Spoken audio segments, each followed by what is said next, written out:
Bobby Likis with today's Car Clinic Minute. Boy Scouts learn it to earn their Eagle badges. And if you know it, you may save a few Eagles of your own on dollar bills. Be prepared. When I come back, I'll tell you.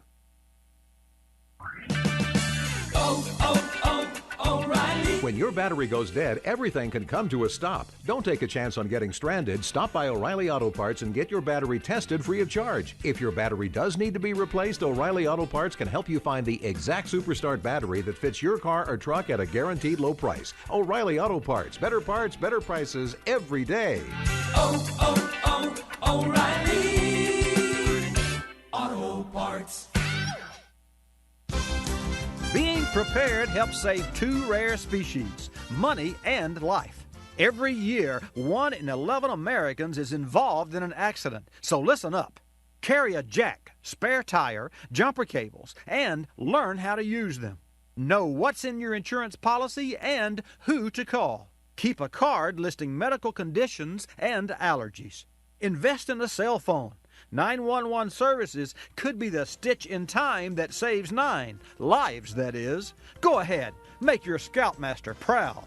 Earn your merit badge as a highway hero. I'm Bobby Likis. Like us, you'll love us.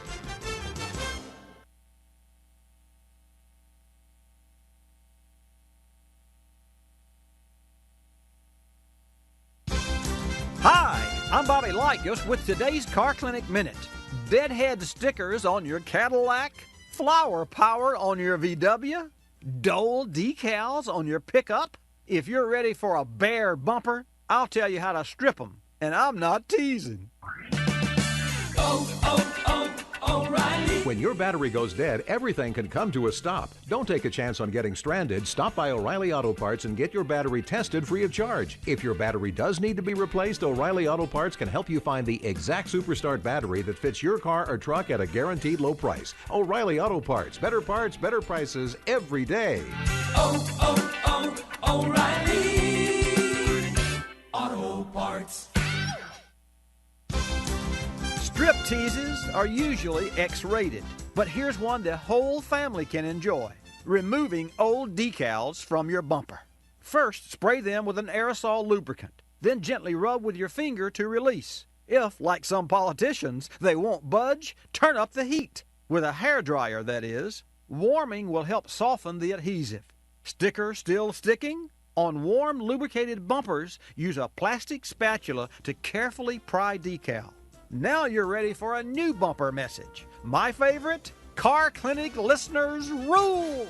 I'm Bobby Likis. Like us, you'll love us!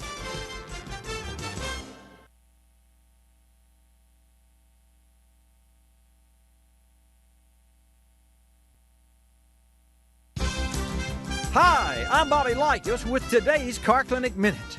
There are some things you can do with abandon by the light of the silvery moon. But driving's not one of them. When I come back, I'll tell you why you should give a hoot.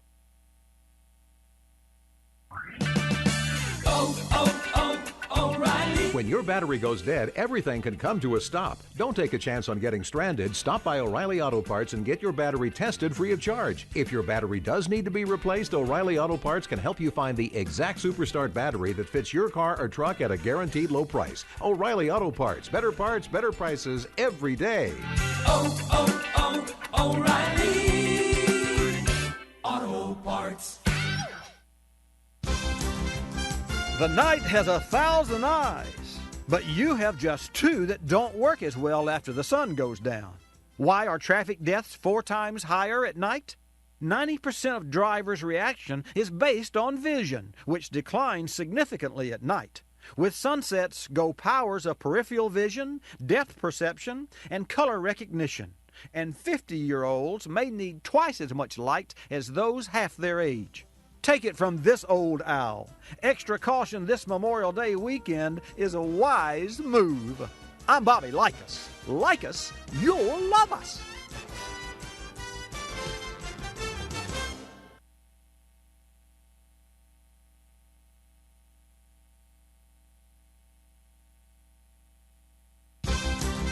Hi, I'm Bobby Likis with today's Car Clinic Minute. Remember the adage, seeing is believing?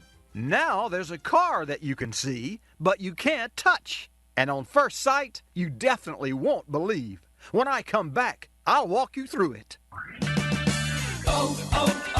O'Reilly. When your battery goes dead, everything can come to a stop. Don't take a chance on getting stranded. Stop by O'Reilly Auto Parts and get your battery tested free of charge. If your battery does need to be replaced, O'Reilly Auto Parts can help you find the exact Superstart battery that fits your car or truck at a guaranteed low price. O'Reilly Auto Parts. Better parts, better prices every day.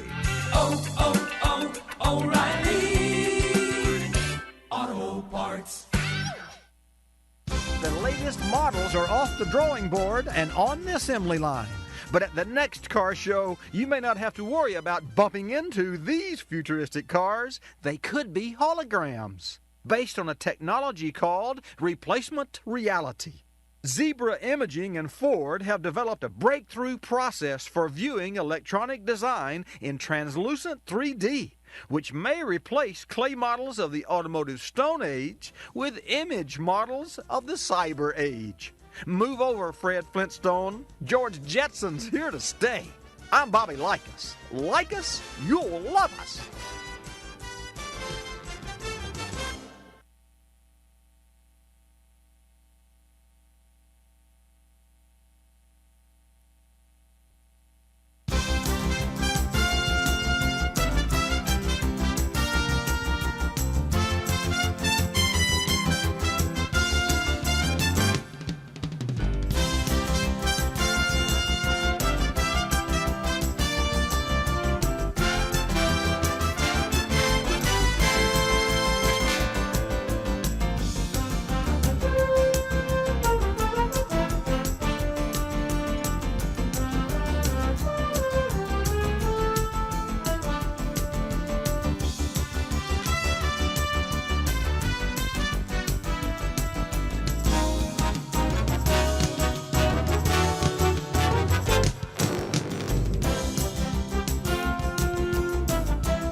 Bobby Likis Car Clinic begins at 6 minutes after the hour.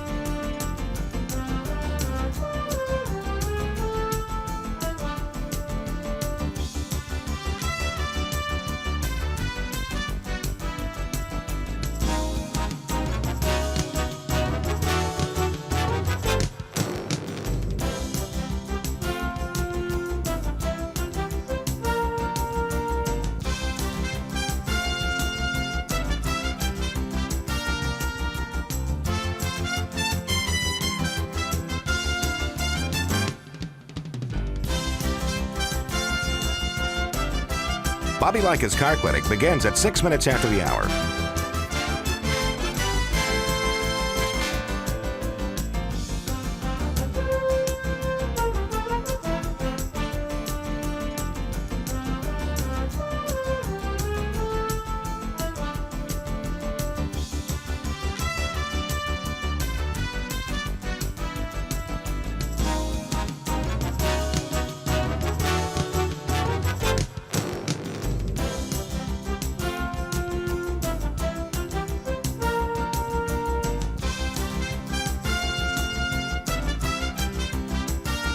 Bobby Likis Car Clinic begins at 6 minutes after the hour.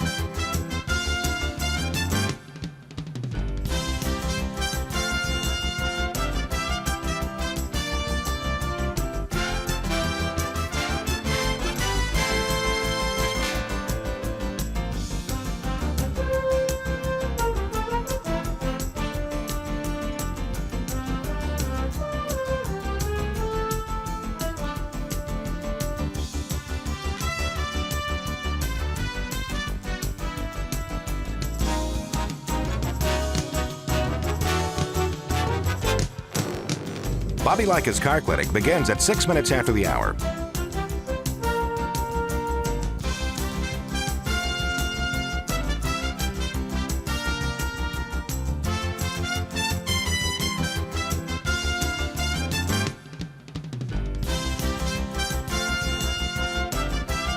Bobby Likis Car Clinic begins at 6 minutes after the hour. Countdown to 3-minute mark. 5, 4, 3, 2, 1, mark.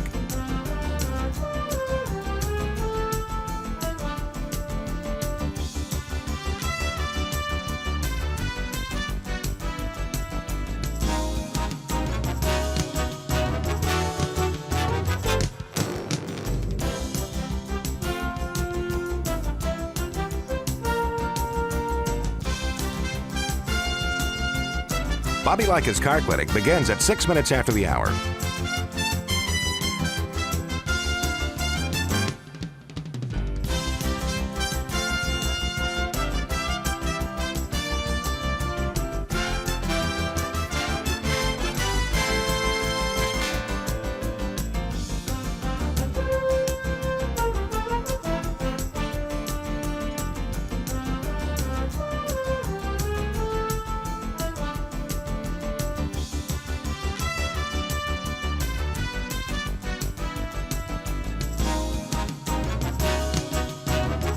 Bobby Likis Car Clinic begins at 6 minutes after the hour.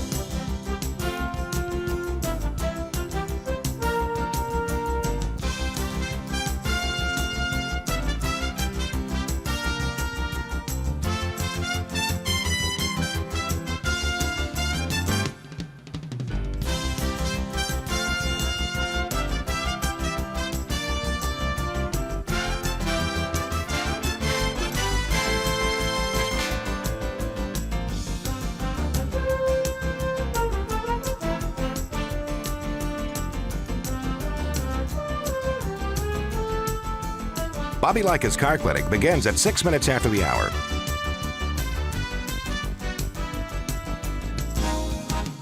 Countdown to 1-minute mark.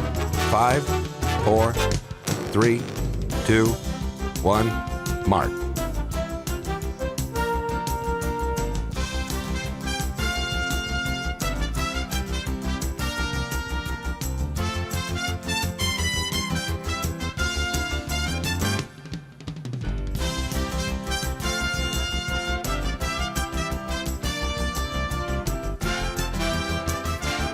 Countdown to 30-second mark.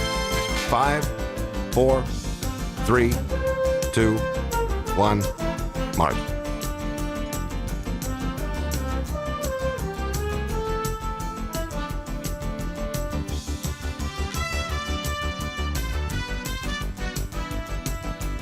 Countdown to 10-second mark. 5, 4, 3, 2, 1, mark.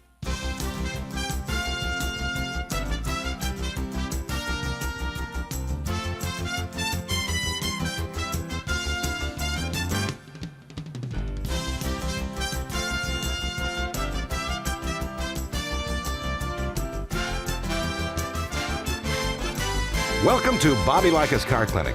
If you have a car question for Bobby, call now at 1-800-264-5454, toll free from anywhere in America. And now, here's your host, Bobby Likis. And thank you, Marty White. Good morning, folks. Welcome to this edition of Bobby Likis Car Clinic. We'll also open the 888 toll-free line, which is 888-227-2546. That's 227-2546, 888. Welcome to Saturday morning. It's Saturday morning. Bobby Likis Car Clinic brought to you from the center of the automotive universe. And what is really cool about the center of the automotive universe is an all-digital studio designed by our team and manufactured by Acoustic Systems in Austin, Texas, that's located within a 15,000 square foot automotive service shop. So on Saturday, you and I talk cars, and then 50, 60 hours a week during the week, we repair, service, and maintain automobiles. Bobby Likis Car Clinic is brought to you in part this morning by K-Seal, a one-step pour-in solution designed to stop coolant leaks and help prevent future coolant leaks. You can find K-Seal at auto parts stores nationwide like AutoZone. Folks, if you have an issue with a head gasket or a water pump or an engine block that's leaking coolant and the car is not worth the money it would take to replace the engine, seal it with K-Seal. But don't just seal it, K-Seal it. How cool is that? Your calls, when I come back, Hannah will take them. 888-227-2546. And when I come back, we're going to rock and roll. Out in the field, it takes hard work and a little luck to bring a good crop to harvest. Back at the house, it doesn't take luck to keep my truck and gas-powered equipment running smoothly. I use Sta-Bil 360 ethanol treatment to protect my engines against gum, varnish, and corrosion. Gasoline with ethanol can go bad in as little as 30 days. Sta-Bil 360 keeps fuel lasting longer, saving me time and money year-round. America's most trusted ethanol treatment. Sta-Bil 360 won't give up when your fuel gives out. Using Hest high-energy solvent technology, Berryman's B12 Chem Tool dissolves gum, varnish, and carbon deposits in the fuel system that restores lost power and peak performance. But don't take our word for it. Retired airline pilot Captain Cal knows something about fuel systems and engines. After using B12 Chem Tool in his 76 Thunderbird, Cal says the vehicle runs better than new. According to Cal, it performs like a DC-9, his favorite airplane. Learn more about Berryman B12 Chem Tool and other great products at berrymanproducts.com. In the service bay this week, a longtime customer's 2000 Ford Taurus. He'd been complaining about a humming noise at highway speeds and grinding when he stopped. With 55,000 miles on the odometer, the driver's had the vehicle since new and never had any work done. No brakes, no suspension. A thorough inspection revealed a number of potential problems. A failing left front wheel bearing, worn-out rear brake pads and rotors, and the beginnings of a leaking brake caliper. Our choice to solve these problems? Motorcraft. Brake systems and suspension repair represent serious work you want done right the first time. Choosing quality parts is critical to ensuring vehicle reliability and longevity. Motorcraft quality brake and suspension parts are engineered for Ford and Lincoln vehicles. From the hub to the rotor, calipers, brake pads, and wheel bearings, Motorcraft quality parts provide you with the stopping power and stability needed for your vehicle. Learn more about Motorcraft brake and suspension parts at motorcraft.com. That's motorcraft.com. Motorcraft, right part, priced right. You're listening to Bobby Likis Car Clinic. Ricey Outfitters, I'm Tina. How can I help you? I'd like to place an order. Great. Which item? The cotton roll neck sweater, large. Okay. Periwinkle, Loden, or caramel? The caramel, please. The what? I'd like it in caramel. Oh, the caramel? Yeah, that's what I said, Tina. Actually, you said caramel when it's pronounced caramel. Can't we just call it yellow? No. Everyone knows the best part of a Milky Way. They just don't know how to say it. After all, it's our caramel. It's caramel. Ugh, that makes a Milky Way great. You start my morning, you stir in my soul, you warm my heart, make me feel whole. Your aroma calls me, starts my morning, happy morning. Your name is Folgers Mountain Grown. Now you're here, your aroma helps me wake, and the day is mine to take. The best part of waking up is Folgers in your cup.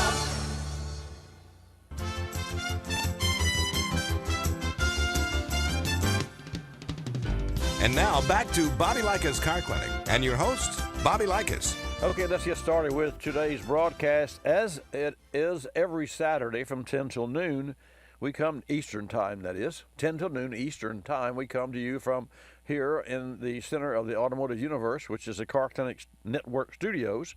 And this is our 28th year. Wow. 28 years. That's amazing.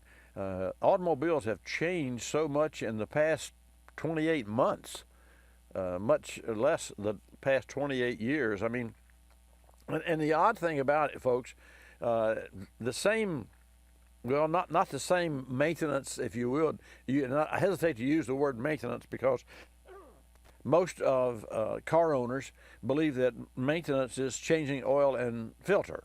And invariably, if I ask someone that's called in, and you, if you're a regular listener, you know this. Someone will call in with maybe 150,000 miles on their vehicle, and they say, "Well, Bobby, it's in the shop, and it's going to take a couple of $1,000s to repair it. Should I repair it, or should I bite a bigger bullet and replace it. And I'll ask, well, has this been a good car? And so for all of those of you who may call in, this is a trick question, in as much as invariably when I say, has this been a good car, the answer is, and ding, and we need a bell there, Fabio, is, oh yeah, it's a great car. I've got 150,000 miles and never been in a shop. And I just kind of hesitate there. And now think about it. 150,000 miles, so it's been around the world 6 times, and it's never been in a shop, so to speak. So what happens is when you drive the new off a car, off an automobile, off a car, whatever you drive, you have to put some new back on it. Now, you know you have to put tires because you wear those out, and brakes, you wear those out. But what about the coolant? Does it wear out? Does coolant wear out? And the answer is yes. Does oil wear out? The answer is no. But the oil gets dirty, and then there are additives in the oil that attract moisture, that suspend moisture, that suspend dirt. And that's why when you drain the oil, the dirt, which has detergent in the oil, there's a detergent in the oil. Think about it. I mean, you wouldn't drink oil, but would you drink water? Yeah. But would you drink water with detergent in it? Well, no. But the bottom line is your engine is bathed in a detergent. And also there are other chemicals that do wear out that are called the additive package of a quart of, I bet you didn't know that of a quart of oil, 75 to 85% of that quart of oil is the crude refined. Conventional oil, not synthetic oil, the crude refined. So what's the difference between synthetic and conventional oil?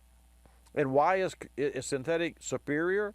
There's a very basic reason why synthetic is superior to conventional oil. Now, there are conventional oils on the market that do a great job and will meet the specifications of today's manufacturers, their engine special specifications. But the basic difference between conventional and synthetic oil is that the molecule size of conventional oil is a hodgepodge. It's all different size molecules. And let me paint you a picture. In the meantime, I invite you to call at 888 Car Clinic, 888-227-2546. So let's think of a basket of fruit. So you've got a basket of fruit, and in that basket you have plums and cherries and apples and oranges and grapefruits, maybe a watermelon. Okay, all right. So now you're going to pour the fruit out of the basket. Well, obviously you're going to tilt it, and at one point in time you're going to have the cherries roll out and the apples and the oranges, then the water, but none of it would flow out of the basket evenly. So that's conventional molecule structure of conventional oil. Synthetic oil is not only refined crude, just like, and folks use the term full synthetic. Folks, full synthetic implies that some chemist in a lab took chemistry and took chemicals and created a quart of oil, which would cost thousands of dollars. And I'm sure that there are, full synthetic oils, but in our cars, they're not full synthetic. It's still crude. The 75 to 85% of that quart of oil is still the crude. However, that crude is refined again after it's cracked and refined until the molecules are all the same size. So now your basket of fruit is all cherries or all oranges or all same size molecules, so that it pours, or in your engine it flows more smoothly through the, and you got it? It's that really is that simple. And then there's another factor to deal with oil called pumpability. Now think about it. Our hearts, when we are asleep at night or at any given time, as long as we're alive, our hearts are pumping. Well, that's not the case with an engine. An engine comes to life and is cranked up and run and starts to generate heat and power and friction before its heart starts pumping. And even though when the engine turns, the pump starts to turn, the pumpability of the oil, which means what it takes in time to draw oil from the oil pan, the reservoir, and then pump it into the engine ports, the veins of the engine, the arteries of the engine, and then reach the top of the engine takes time. And to that end, you could take today's engine, which is a very tight tolerance engine, and you could use 2050 oil, which you wouldn't do. Why? Because it calls for 020 or 520 or 1030, let's say, but somewhere in that neighborhood. Why? Because the tolerances are tight. So what I call skinny oil. So if you used heavy oil, fat oil, let's call it, 2050 oil, in an engine that calls for 020, you would damage that engine because that oil is too thick to get through the veins and the arteries of that engine. Because the veins and the arteries and the clearances and tolerances of that engine are so tight. And that is why you hear today, I get phone calls and folks say, Bobby, I've got 210,000 miles on my engine and it's got a little hesitation. What do you think's wrong with it? Whereas 20 years ago, if you had a V8 Chevrolet and it had 50,000 miles, you had to pull the cylinder heads off because it was time for valve guides, because they were worn out. In fact, when Ford Motor Company, that is, when Ford came out and replaced the 302 engine, which you're all familiar with 302 engines, the 289, that's where that all started, the 260, the 289, the 302 engine, and that engine lasted forever. And they're great engines. They're real simple. They didn't give a lot of problems, timing chain problems, a little sludge buildup. But I think that was the state of the art as far as oil, and also the engine ran too cool. We used to run engines 185, 190 degrees, and 200, 220 is far superior in engine temperature for that engine to sustain. But the bottom line is this: when Ford came out with a new modular engine, which replaced, and that was a 5.4, 4.6 V8. When that engine came out and it replaced the 302 engine for Ford, that engine that was new, after 100,000 miles of driving, had worn and clearance and tolerance internally to the point that the 302 was shipped new. So you had 100,000 miles of use out of that engine before the tolerances ever got as sloppy or as worn as the 289 or the 302 engine. That's not to say the 302 wasn't a great engine. It was just in that a sign of the times. So when you think of the maintenance on your automobile, without all the history, you need to realize that if your car manufacturer calls for 020 oil, you can use any brand that you like, whether it's Castrol or Mobil One or any of the Amsoil. That's another one. Royal Purple, of course. I use that. So you can use whatever brand of synthetic oil that you wish, but you should use the viscosity that the vehicle manufacturer calls for year-round. And wait a minute, you say, Bobby, year-round. You live in Florida, so you're talking 100-degree ambient temperature when you crank up a car in the morning, 95 anyway, at times. And then you're talking 220 degrees, driving down the highway. So that's right. But the main point is, when you first crank an engine, when it goes from stop and rest to run, it needs immediate oil protection. And the only way you can help it have immediate oil protection and lubrication is to have oil that is pumpable and will flow more quickly. So synthetic, light viscosity oil will deliver higher improved gas mileage, longer engine life, and keep your car in your garage and out of mine. So, and therein lies the money in the pocket savings. Speaking of money, we have to run some commercials now, and then we're going to come back and take your calls at 888-227-2546. Don't touch that dial.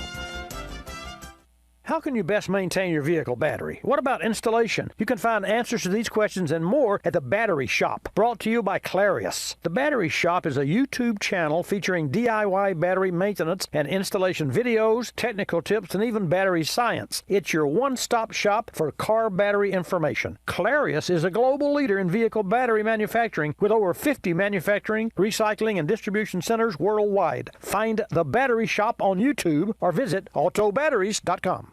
Repairing a coolant leak can be costly and typically happens to older cars that may not be worth the expensive fix. K-Seal is an alternative, a pour-in solution designed to stop leaks and help prevent future leaks. Older sealers use sodium silicate, which has a tendency to clog the system. K-Seal features ceramic technology that's designed to repair the leak without clogging. K-Seal is available nationwide at parts stores like Advanced Auto Parts. Learn more at kseal.com. Don't just seal it, K-Seal it. This car repair spotlight brought to you by O'Reilly Auto Parts. This week, a 2012 Jeep Liberty came in the shop with an oil leak, a horn that sometimes blew in the middle of the night, and a strange creaking noise driving away in the mornings. After multiple road tests and inspections, we determined the Jeep needed an oil pan gasket and left front CV axle assembly. We discussed the cost and options with the owner, then called our local O'Reilly Auto Parts professional for new parts. It was strange this car's axle made noise when it was cold. Something most often would be an exhaust leak or motor mount creak. A new oil pan gasket and axle assembly later, and no more leaks or axle noise. Vehicle quiet, owner back on the road. Another great reason why our first call for parts is O'Reilly Auto Parts. Now, if we could only catch that horn. O'Reilly Auto Parts. Better parts, better prices every day. You're listening to Bobby Likis Car Clinic. The airlines like to have sales. Summer getaway sales, holiday sales, winter sales. Truth is, at any moment, some airline somewhere is on sale with low fares to great destinations. Travelocity knows exactly what's going on, who's on sale, to where, and when, at over 700 airlines worldwide. We even have this nifty feature that lets you look at a calendar so that you can see exactly the days the great fares are available. Travelocity.com. Go virtually anywhere. AOL keyword, travel. Hung. Guess my temperature. It's 2 a.m. Go to sleep. Come on, one guess. I'm 98.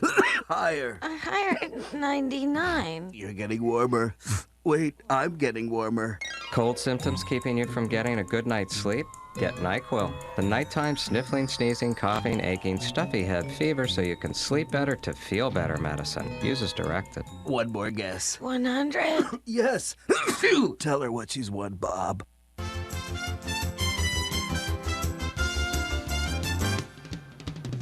And now back to Bobby Likis Car Clinic and your host, Bobby Likis. And welcome back to this segment of Bobby Likis Car Clinic, brought to you in part by Motorcraft. Parts designed for specific applications to help ensure correct fit and easy application, which is a great thing. Motorcraft, right part, right price, every time. Learn more at motorcraft.com. And Motorcraft is a Ford part, folks. I remember years ago, and when I say years ago, when I first moved to the state of Florida, I was, in my early years, an all Ford race builder, and I built racing engines. And the irony of that is that, a true story, a lot of my friends built Chevrolet because, for the most part, you see, Chevrolet has always been in the racing business and made it easy for racers to buy their products. And in fact, I wouldn't be surprised if, and I didn't look at the history, that we could look back and see that crate motors were really designed for hot rodders as new engines in the crate from General Motors, from GM. So GM has really done a lot to help build the racing industry. Now, in 1958, there was a high-performance battle between manufacturers. And then the AMA, the American Manufacturers Association, came out with, and it had to do with, I imagine, accidents and those sorts of things, that era, where we had what they call in the stock market, which I can't stand this, the correction. I mean, there's always, well, if your stock's bombed today, it's just a correction. Really? Well, so does the market flow in automobile territory. Today we're on a high performance. So Dodge Demon, 700 horsepower. Dodge Viper, Ford Mustang, 800 horsepower. And now they're manufacturers, and recently Dodge made a crate engine that was 1,000 horsepower and sold out those engines, all that they had made, in 48 hours. And this is last month. So in 1959, there was a similar situation. And the manufacturer says, okay, we'll pull out of racing. And in 1959, Ford Motor Company came out with the 292 and the 312, and they were two-barrel carburetors, and they were fuel efficient and what have you. And so that was Ford that said, okay, we're going to do that. Well, GM said, yeah, we're going to do the same thing. So in 1958, 59, GM came out with a 348 and then 400 horsepower. And I forget the exact numbers of those, but while Ford Motor Company walked that straight line, GM talked the straight line but didn't walk it, and they kept selling those cars. And it was ironic that they could literally get away with what they did in that era. And then you fast forward to today, and now you can buy the Veyron, which is now the Chiron. Bugatti is a 270 mile per hour automobile. I mean, if you've got $3.5 million, but that being said, it is a street legal automobile, and the horsepower output of today's engine is unbelievable. And think about it. Let's break it down to where it fits maybe in your garage. A 4-cylinder. Of course, anyone that buys a 4-cylinder, you should buy a 4-cylinder turbocharged. That way you get your cake and eat it too. A 4-cylinder turbocharged engine will perform equally as well, if not better, than, with more fuel efficiency and more horsepower and torque, than a V6 normally aspirated. Normally aspirated means no blower, no supercharger, no turbocharger. Meanwhile, like the Lexus, the LS500, which is the Lexus luxury line, the flagship Lexus, this is almost sacrilege. For 2018 and 19, is a V6 engine. So for everyone that's driven a Lexus for all these years, which are great cars, by the way, some of the quietest engines, or if not the quietest engine on the market, and trouble-free. They really, timing belts at 105,000 miles and water pumps, and you spend $1,000, $1,200, and you go another 100,000 miles. I'm telling you, they're fantastic. I do recommend used Toyotas as good used cars to buy. Don't drive one, but I recommend one. Well, the new 18, and I recently drove one for 2 or 3 days, is a V6. It's a twin turbocharged V6 with gobs of power. Now, it doesn't have that V8 grunt. It doesn't have that immediate launch. The engine has to sort of come on. But because it's a twin turbo, and let me tell you why they use twin turbos. It's actually not twin turbos. It's twin 3-cylinder engines. It's called a V6, but you got 3 cylinders on one side and 3 cylinders on the other side in a V form. So you have one turbo for the right bank and one turbo for the left bank. So you got twin turbos. Well, you also have twin banks. You've got a 3-cylinder and a 3-cylinder. So why is that split up that way? Well, they're all connected to the same crankshaft. You see, there's no such thing as a V8 or a V6 or a V3 or a 1-cylinder. They all are 1-cylinders that are hooked to a common crankshaft. Just like a huge 42, 45, 50,000 ton marine vessel diesel engine that is made of individual cylinders that can be plug and play, that can be removed. If a cylinder goes bad, you've got a ship, you can't pull the engine out of the hull of a ship, but you can go in and pull one of the cylinders out that goes bad and replace it. and that's what they do. So getting back to the 4 and the 6-cylinder comparison, the 4-cylinder that has a turbo and the V6 that has a turbo, when you use a turbo is driven by the exhaust. So when the exhaust comes out, it blows a turbine, and that turbine spins. And the shaft that it spins on is hooked to another turbine that pushes air into the intake. So the more air is blown into the intake, the more exhaust. The more exhaust, the more air in. It's like a round robin. And you say, well, gosh, where would it end?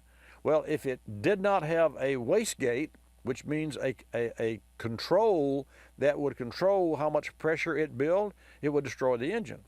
You can always produce and provide more pressure than the fuel can withstand, and more pressure on top of the piston than a piston can withstand. So where's that fine line? Well, manufacturers don't have to worry about that fine line because the OEMs, that's Ford, Chevy, you name them, all the car makers, without exception, that sell cars in the U.S. and abroad too, but I'm speaking of U.S., of which I have more knowledge. They don't sell cars by the horsepower, they sell them by the emissions, by the amount of emissions per mile. And when you look at the Monroney sticker on a new car, which is the new car sticker, you'll see the gas and the average gas price and the emissions, and that's how they make cars. In fact, Mark Roush is the president of GM, called me on his route one day live here and interviewed on the way to Ohio, Lordstown, as I remember.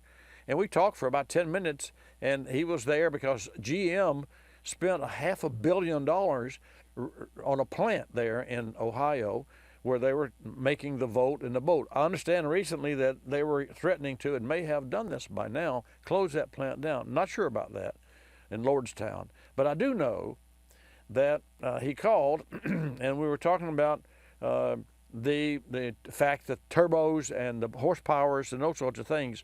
So if you have to, and getting back to the twin turbo, when you have a cylinder that you have to force air in, you have to have the size of a blower, just like in your home. Depending on the size of your home, you have the size of the air conditioner. And depending on the rooms, the size of the blower motor. And in some cases, if you have a large spread, you're going to have two systems because one couldn't properly cool the whole house because it would be located, unless it was located centrally in the middle of the house.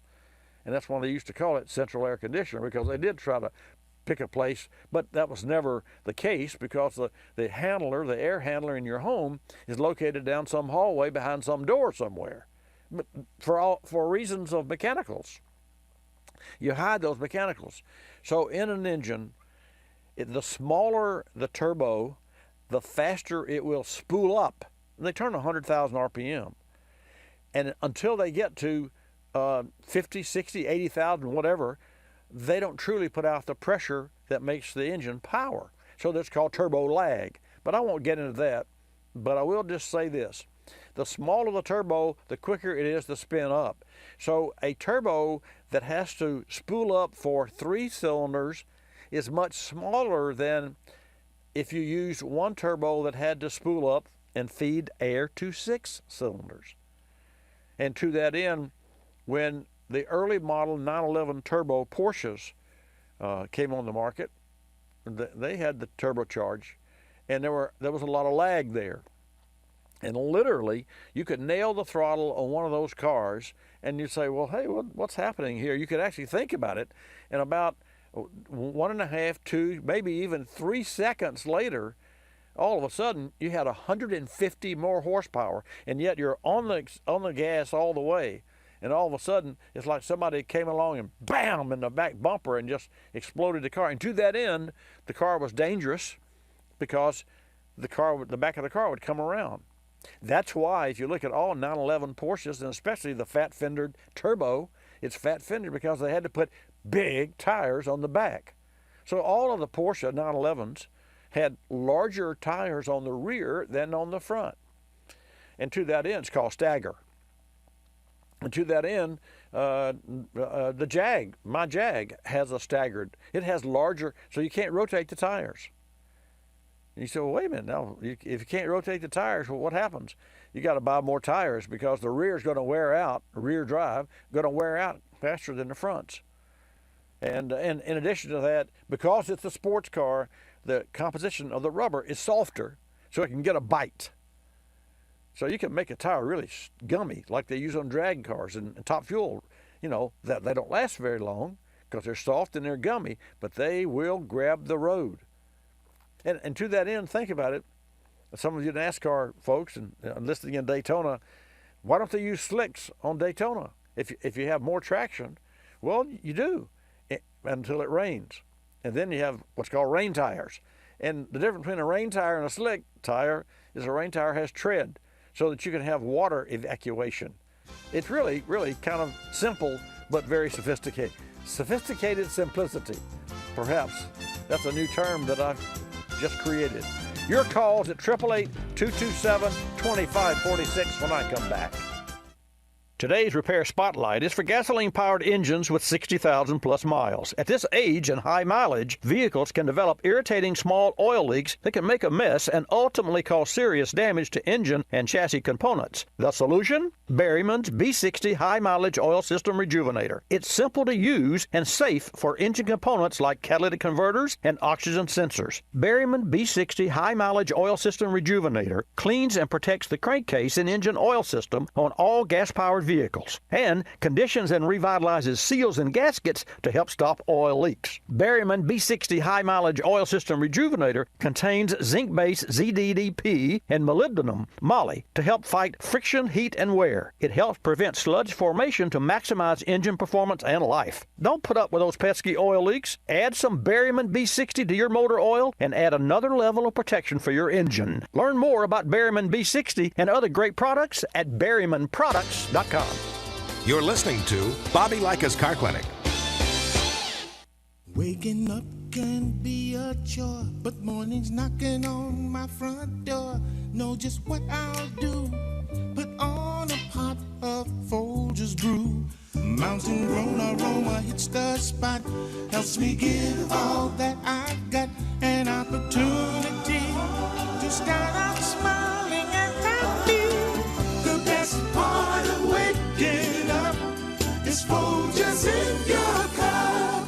I'm privileged to be involved with Capstone Adaptive Learning, formerly known as United Cerebral Palsy, for over 25 years. Since 1953, Capstone has provided quality care programs for persons with developmental disabilities like autism, cerebral palsy, Down syndrome, and intellectual disabilities. Dr. Sherry White with her team are dedicated to Capstone's clients, and 100% of your contributions stay local to serve those in this community. Go to capstoneadaptivelearning.org to see the difference Capstone makes. Technology moves at the speed of innovation, and today, that's lightning fast. So when you get your hands on the latest tech, don't forget to do the right thing with your old devices. Recycle them. The Consumer Technology Association and its members are making recycling your old tech device as easy as purchasing new ones. Just go to greenergadgets.org, type in your zip code, and you'll instantly find the responsible recycling location closest to your home. You'll also find lots of tips to simplify your recycling, like asking the store where you buy your new TV if they'll haul away your old one. Television sets, video game consoles, smartphones, tablets, they're all recyclable. Don't let them clog up your local landfill. Just visit greenergadgets.org. You're sharp enough to get the latest tech tools into your home. Now be responsible enough to get your old devices to the recycler. That's greenergadgets.org.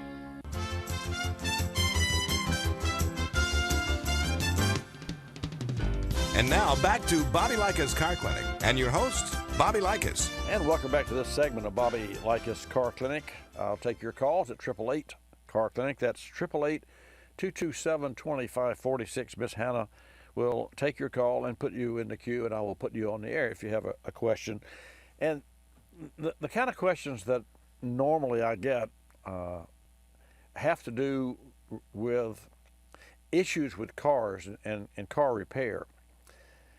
But really the kind of questions that you need to be asking is, how do I better communicate with my local service shop? Because I'm in Washington, as we have a station in Moses Lake, Washington, or Daytona Beach, or California, or New Mexico, or Binghamton, New York. Anyway, these different locations geographically have different types of problems with cars, which is kind of ironic because the same owner's manual that comes in a GM Cadillac that's delivered in Daytona Beach is the same owner's manual that's delivered to that car if that car is going to South Dakota, North Dakota, California.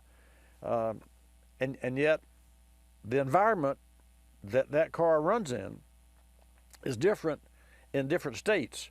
Obviously, you know, weather being what it is, and temperatures being what they are. Now, there are some differences. You'll get, for cars that are delivered to the North Dakota, you'll get battery heaters and engine block heaters, whereas a car delivered in Florida might have the provisions in the block for a block heater, but the heater would not be there, and the wiring wouldn't be there because it wouldn't be necessary. But it would have a blanket around the battery, but the blanket wouldn't be there to heat the battery like it would be in North Dakota. It would be there to shield the battery from the heat under the hood. In fact, a lot of manufacturers have moved the batteries away from the heat of the engine. My car has two batteries. It has one very small, expensive, stupidly expensive, I'll add, $400, looks like a go-kart battery, literally. It looks like a lawn tractor battery, and that battery was $400. It's a start-stop battery. And then it has a larger battery that's just huge, darn near 16 inches in length, and probably 850 to 900 cold cranking amps. It's a huge battery that, by the way, also went bad from the factory in about 4 years. Both those batteries did. The start-stop went bad first, and so I bought a Clarius Optima battery. That's what's in my cars. But I'm getting back to the temperatures. If you move the battery away from the heat of the car, the battery will last longer, and you'll have a more even flow of current and versus going up and down with temperatures and those sorts of things. So that's why it's important for you to realize that when we talk cars on Bobby Likis Car Clinic, where you live has a lot to do with the answer that I give. Because the answer that I would give someone that has an issue with, for instance, an oxygen sensor, and historically, an oxygen sensor was not a heated oxygen sensor. And an oxygen sensor, which controls the air-fuel ratio of your engine, has to reach 600 degrees before it comes online, before it works.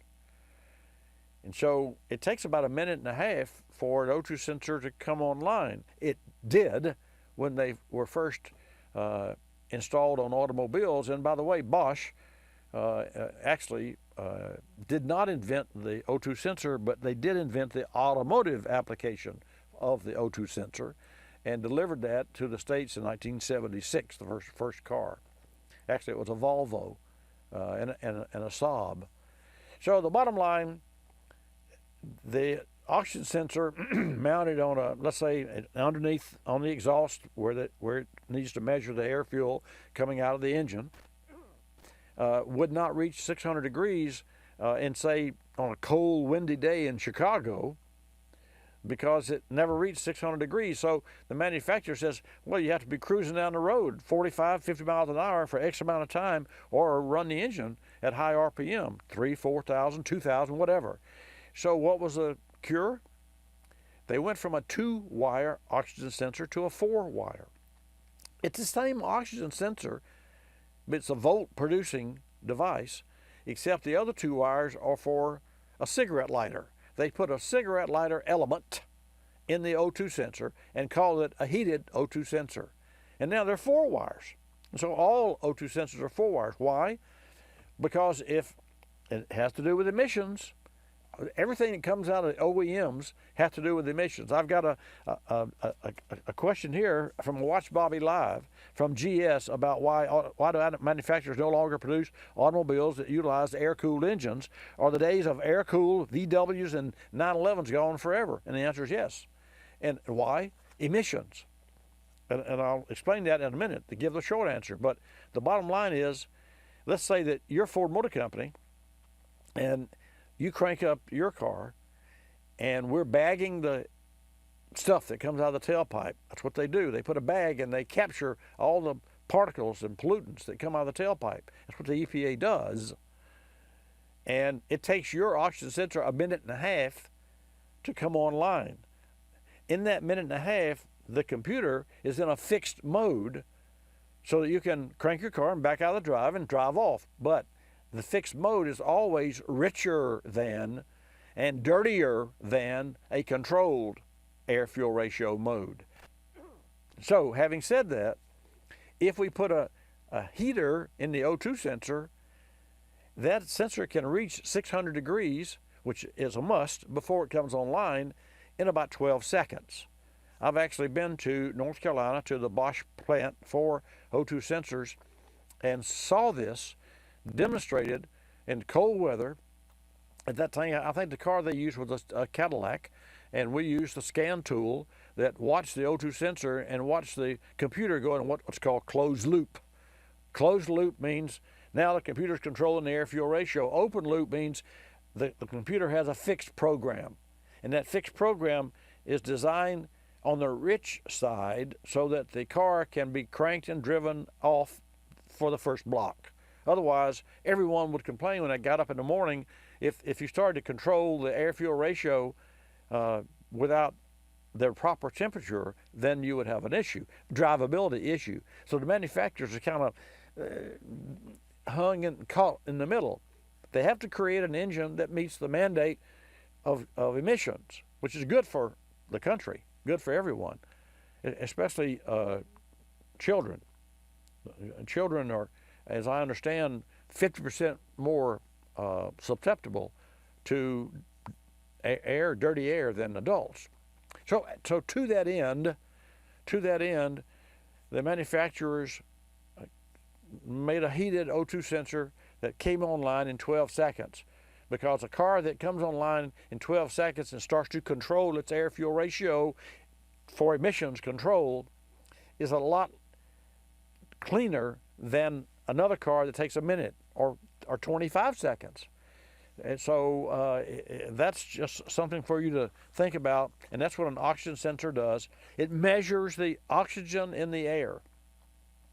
And in the earlier O2 sensors, when Bosch first created them, and this is not true today because they use a different technology, but the O2 sensor on an automobile was the only sensor that was independent of the car's computer.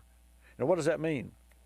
All of the sensors on the car, and their throttle position sensor that tells the computer where your foot is, where the throttle position is. There's an engine speed sensor, a tachometer, that tells the computer the engine speed. There's a speed sensor that tells the computer the speed of the car. There's an air temperature sensor that tells the computer the lung degrees, the intake manifold temperature of the engine. And then there's a coolant sensor that tells the computer the temperature of the engine. So all of these sensor inputs feed information to the computer, and then the computer does its job to tune one cylinder at a time. It tunes at cylinders. So what is the O2 sensor's job? It measures the efficiency of the engine out the tailpipe.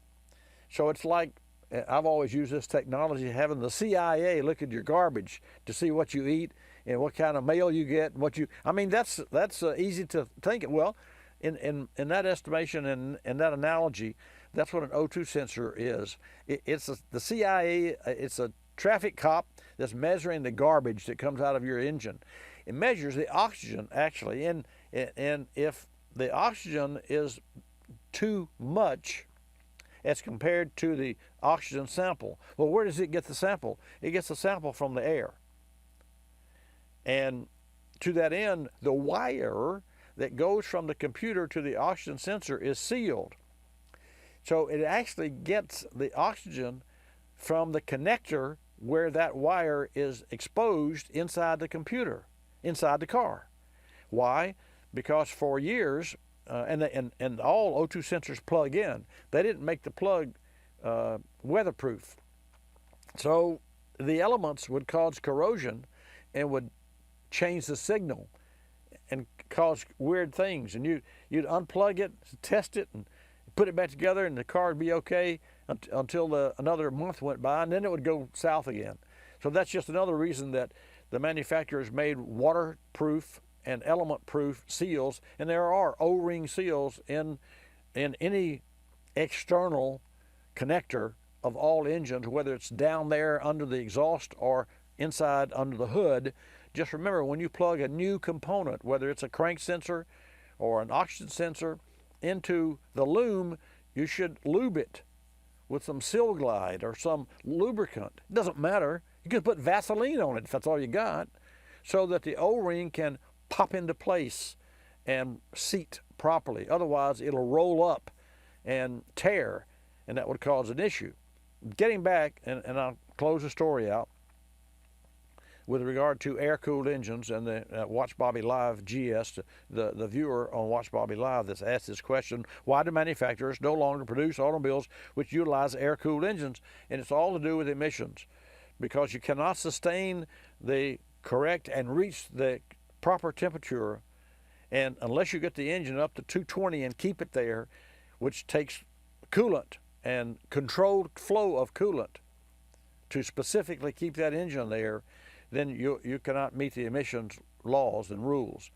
And there's nothing dirtier than an old 911. I got one, and I don't mean dirty on the outside, and I don't mean dirty in the engine. I mean dirty out the tailpipe. Granted, they put catalytic converters. Granted, they had an O2 sensor, but here was the at 30,000 miles, timed by the speedometer, the O2 sensor of a 1980 Porsche air-cooled engine, the light would come on, which means that you're supposed to service the O2 sensor. Well, Porsche's direct instruction at 30,000 miles, the car was out of warranty, was to unplug the light. And so you will not find a 1980 or 87 or whatever, in that 80s era, you will not find a 911 air-cooled 3-liter Volkswagen. I started to say, same thing, glorified Volkswagen. I got one, I know. You won't find a 911 Porsche with a light bulb in the O2 sensor, because if it's there, it would be glowing because it's timed to come on and had nothing to do with the engine.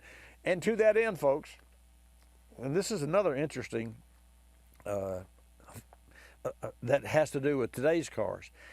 For GM cars, and so if you drive a GM car, this is going to shock you. Since 2013, before 2000, I have to set the stage first. Before 2013, they made the oil, the percentage of life left in the oil. Okay, let's say you got a 2013 GM car, and you have 7,200 miles on your oil, and it's still showing 40% life. And you've got 7,000 miles, 7,200 miles on it. And you're going to go to Atlanta, or you're going to go to Anaheim, or you're going to take a 500-mile trip in that car. So you leave and you say, well, should I change the oil before I go on the trip? Well, because it's been 7,000 miles and I don't like to go past 7,500. But let's look at the percentage. Lo and behold, it says 40%. Well, hey, I can go another 3,000 miles. The fact is, and here's the fact, if you have a GM car at 7,500 miles, the percentage of oil life will go to 0. So how's that possible? It had 40% at 7,200 miles. At 75, it's got 0. How's that possible? Because the percentage of oil life has to do with an algorithm that's based on engine RPM, engine temperature, and life and use of the car, and has nothing to do with the real sensitivity or condition of the liquid motor oil in the engine. And that's how they do it. Very interesting. Another hour coming up. I sure thank you for tuning in for this hour. And for those of you who are not familiar, give us a call, 888-227-2546, and I will answer your questions. Gasoline prices this week are down since last week in every region of the country, and also since last year, same time, at $2.68 per gallon for regular unleaded. I'm Bobby Likis. Thanks for tuning in this hour to Bobby Likis Car Clinic. Like us, you'll love us. This is Bobby Likis Car Clinic. Bobby Likis Car Clinic is a copyrighted presentation of Car Clinic Productions Incorporated and may not be reproduced or rebroadcast without the express written approval of Car Clinic Productions Incorporated.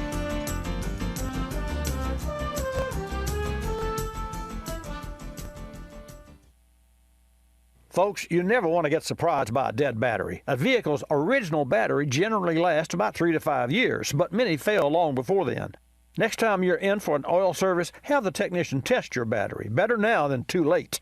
Today's vehicles have start-stop systems, navigation, radio amplifiers, electric fuel pumps, 25 or more onboard computer modules, and serious electronic controls that depend on a strong, fully charged battery. Make sure the car you're driving has a healthy battery. Make yourself a note. Go to autobatteries.com and see for yourself how a battery can keep you safely driving down the road or put you on the side, just like that. At autobatteries.com, you'll see battery technology, battery testing, how to choose the battery, how to jumpstart your battery, and more about AGM batteries, my choice.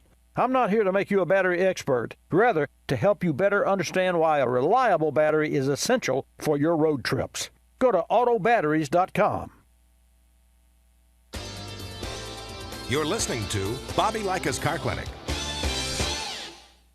If you're familiar with the Kulseford section of the newspaper, you probably understand this message quite well. You see, in the Kulseford section, everything gets abbreviated. Consonants, vowels, prepositional phrases, the very building blocks of our language are thrown right out the window. And that makes it difficult when you're trying to sell your car. You've got a limited amount of space to work with, and by the time you abbreviate the description of your car down to a couple of fragmented sentences, it sounds less like a car and more like a Bluck sedan with sniffed like new condition lemulls. No wonder more people are selling their cars through eBay Motors. They can post unlimited text and photo descriptions, and with a nationwide marketplace, they're likely to sell it for more. Plus, both parties can be covered by eBay's Vehicle Protection Program. Buyers are happy, sellers are happy, and no one's abbreviating. eBay Motors, a better way to sell your car.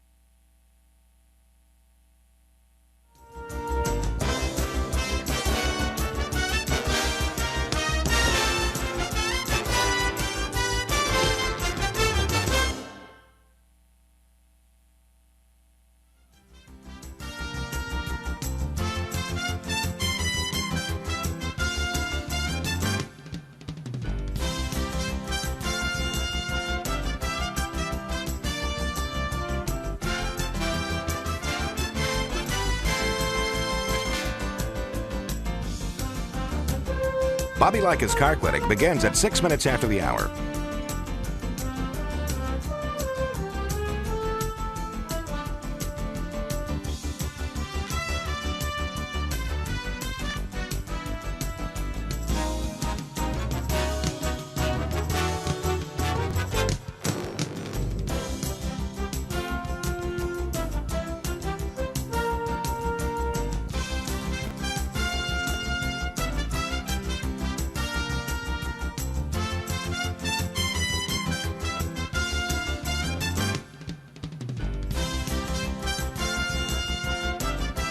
Bobby Likis Car Clinic begins at 6 minutes after the hour.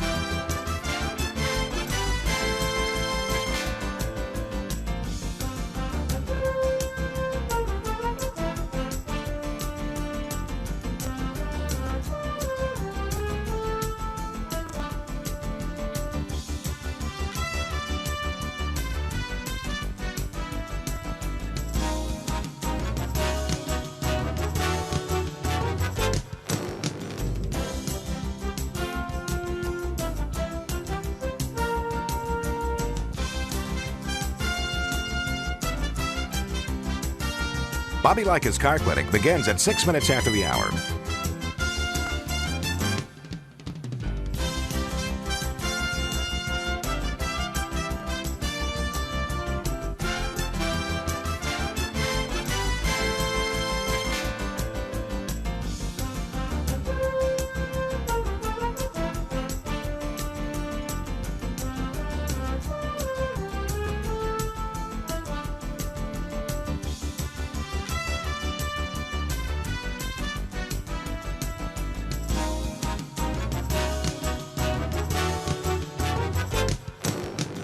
Bobby Likis Car Clinic begins at 6 minutes after the hour.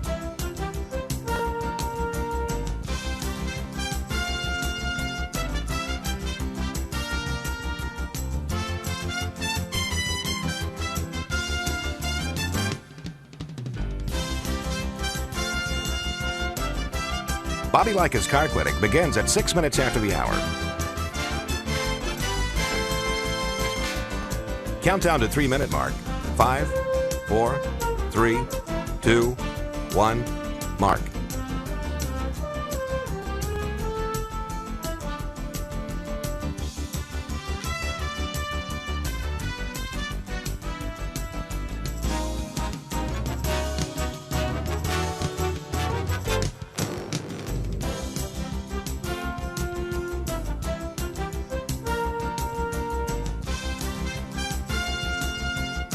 Bobby Likis Car Clinic begins at 6 minutes after the hour.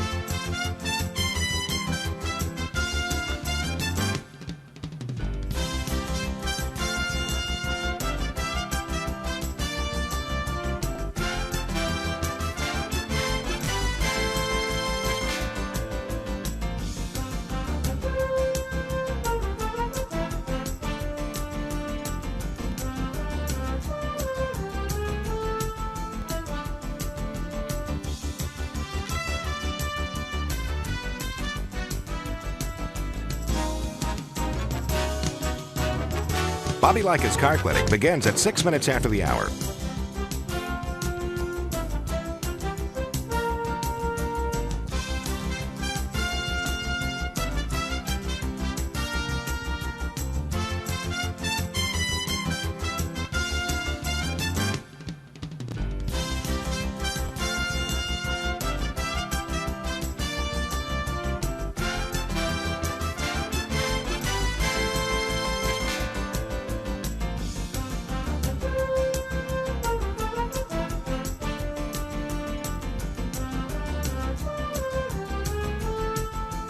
Bobby Likis Car Clinic begins at 6 minutes after the hour.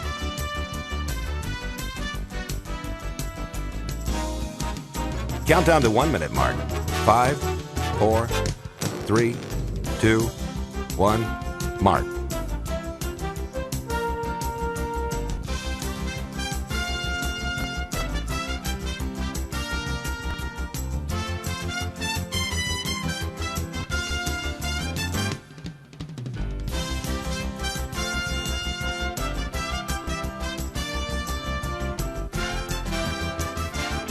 Countdown to 30-second mark. 5, 4, 3, 2, 1, mark.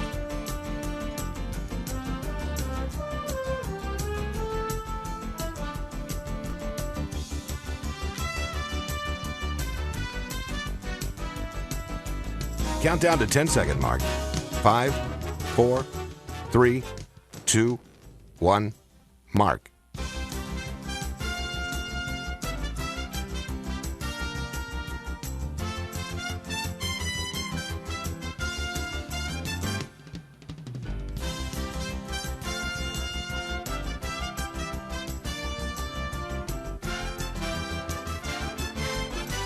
Welcome to Bobby Likis Car Clinic.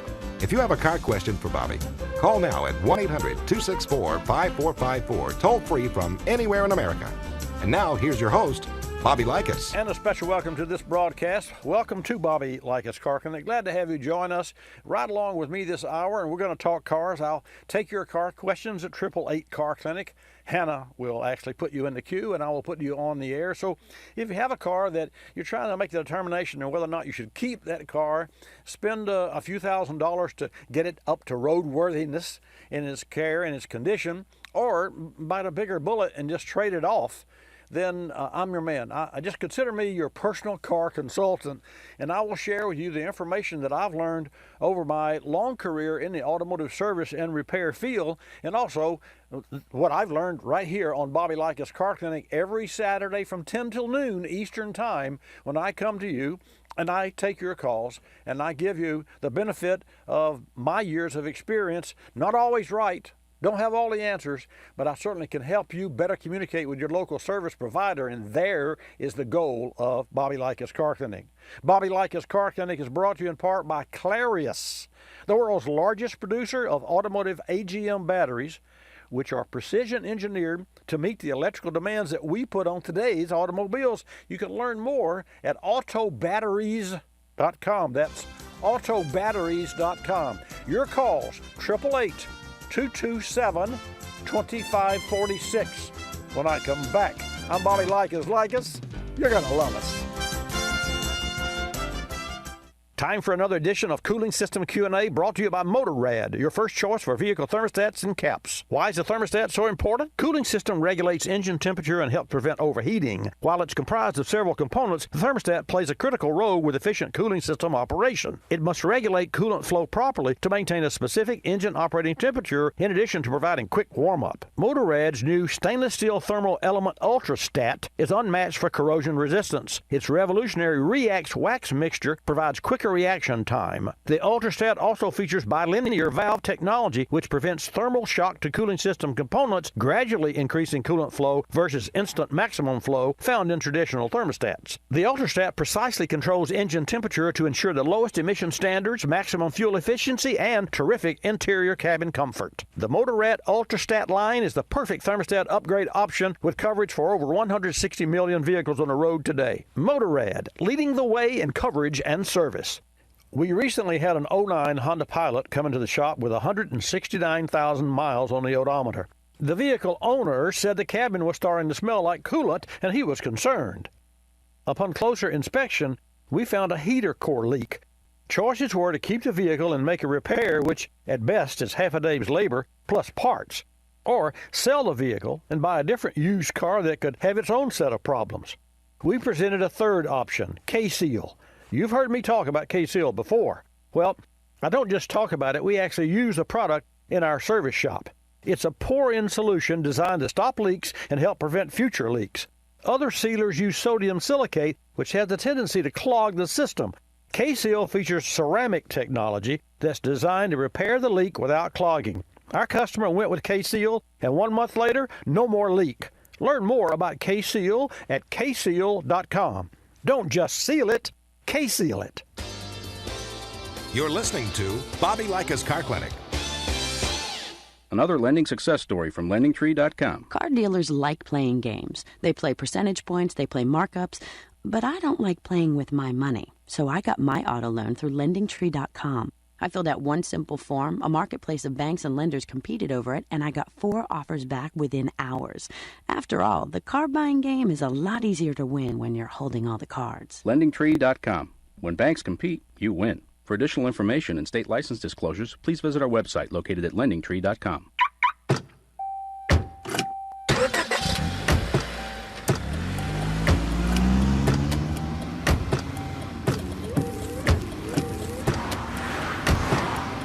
Driving has a rhythm all its own. Don't wreck it with a text. Before you get behind the wheel, silence your phone. Or better yet, designate a texter. For more text-free driving tips, visit stoptextstoprex.org. Brought to you by the Ad Council and the National Highway Traffic Safety Administration.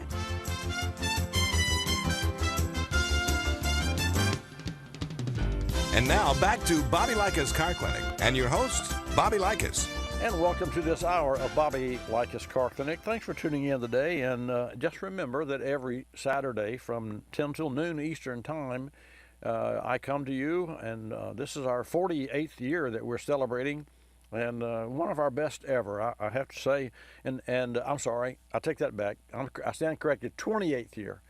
28th year on Bobby Likis Car Clinic. 48 years in the automotive service business. And my, how that business has changed. My, how automobiles have changed. Technology just continues to, years ago, there was a saying that, well, we may as well shut down the patent office because everything that's been invented, that could be invented, has been, and that's kind of ridiculous. For example, I'm not sure what the last 3 or 4 years, but 5 years ago, I did have this stat from Bosch. Bosch actually completed 3,500 patents in 1 year, and I forget how many patents that was a week, but it's just absolutely amazing to come up with and create something that's new and patentable to that end. Another patent, when I visited and we produced a radio broadcast from the RenCen, the Renaissance Center, which is GM's building headquarters at OnStar from their studios, which were, by the way, also manufactured by Acoustic Systems. And we I interviewed some folks there, and they too had the same sentiments with regard to the life of automobiles and those sorts of things. Anyway, let's take a call from Tom, and I'll take your calls.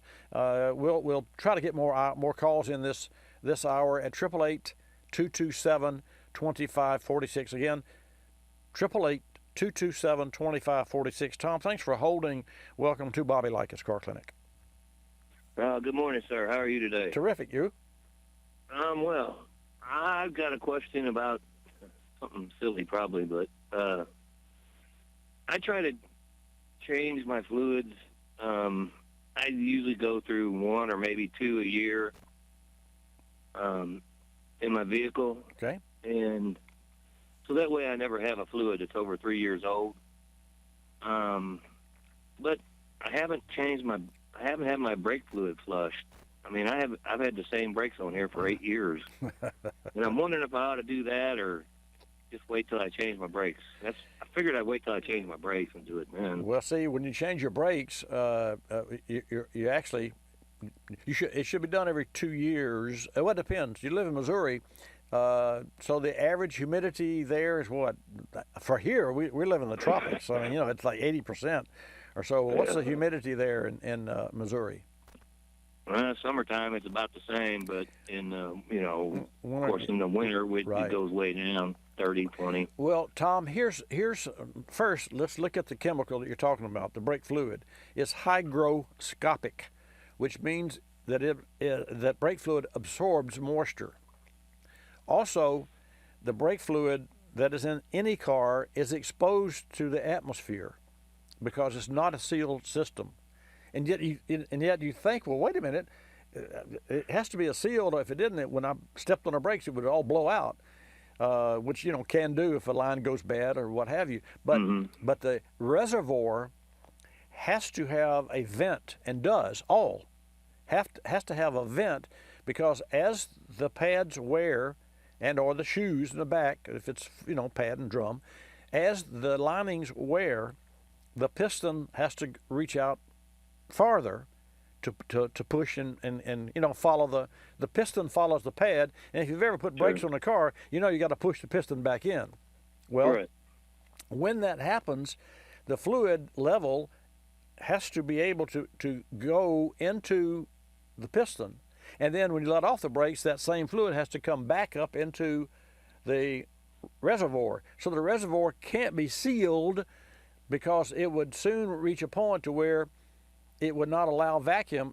It would create a vacuum, because the fluid would at full, and then when the brakes wear out, there'd be no fluid or very little half fluid, and it wouldn't allow that fluid to go in and out, because every time you step on the accelerator, on the gas, on the brake pedal, you're pushing fluid. It's going to go farther. Yeah, exactly. So the point is, because the brake fluid is exposed to atmosphere, and because atmosphere has condensation water in it, then that brake fluid is hygroscopic and it mixes. In fact, to that end, if you should ever find yourself on the highway somewhere or some back road, and there's no one to help you, and maybe you ran over something and a brake line got pinched, you could kink that brake line, with a pair of pliers for that one wheel, and then you could find some water in a creek down by the side of the road, if that's all you, or you could take the reservoir, the windshield washer fluid, and put it over in your brake system. It would not damage temporarily.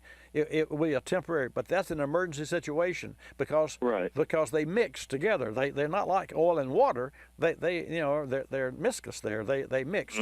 Having said that, it is the water that is in the brake system, which your Chevy has that corrodes the pistons and the calipers, and therein lies a problem, because that water starts and attracts dirt and moisture, and as that piston pushes out, and then when you have a brake job, how many times, and it's happened to us, this happened to everybody in the business, you do a brake job on a car, well, when you do, you take the piston and push it back in the bore. That means that the seal of that piston in that caliper is now being pushed back up over a dirty ring around the collar of old, contaminated ring around the collar debris that is stuck to and attached to the wall of the piston bore. You got me? Yeah, I've actually seen or kind of experienced that. Yeah. Yes. And so for that reason, that's why you should change the brake fluid, and it should be done every 2 years. And here's the irony of this. At one time, I bought a Mini for my wife, ordered it. We have a Mini dealer here in Pensacola, Florida. Sandy Sansing does a good job. But before he built that dealership there, we did not have a Mini dealer. And I bought a Mini online from a dealer in South Florida that delivered it, brand new car, to the door. Less than 2 years of ownership, there was a problem with it, and the dealer in Atlanta, which was closer than Miami, of course, the dealer in Atlanta that I called and said, "Oh yeah, okay, we'll come and get it and had a thermostat gasket." While they had it in the house repairing a thermostat gasket leak, which was common on those 06 Mini Cooper supercharged. On those, while they had it, they did a brake flush. And I was really surprised. I said, well, gosh, who paid for that? Because I had made friends, if you will, conversation-wise, with the service manager. Right. And actually, the New Orleans Mini was closer, and he said, well, actually, you should send it to New Orleans because it's the closest dealership. I said, well, I don't want to. I like the way we sort of hit it off. And I trust you. I never met him and still never have.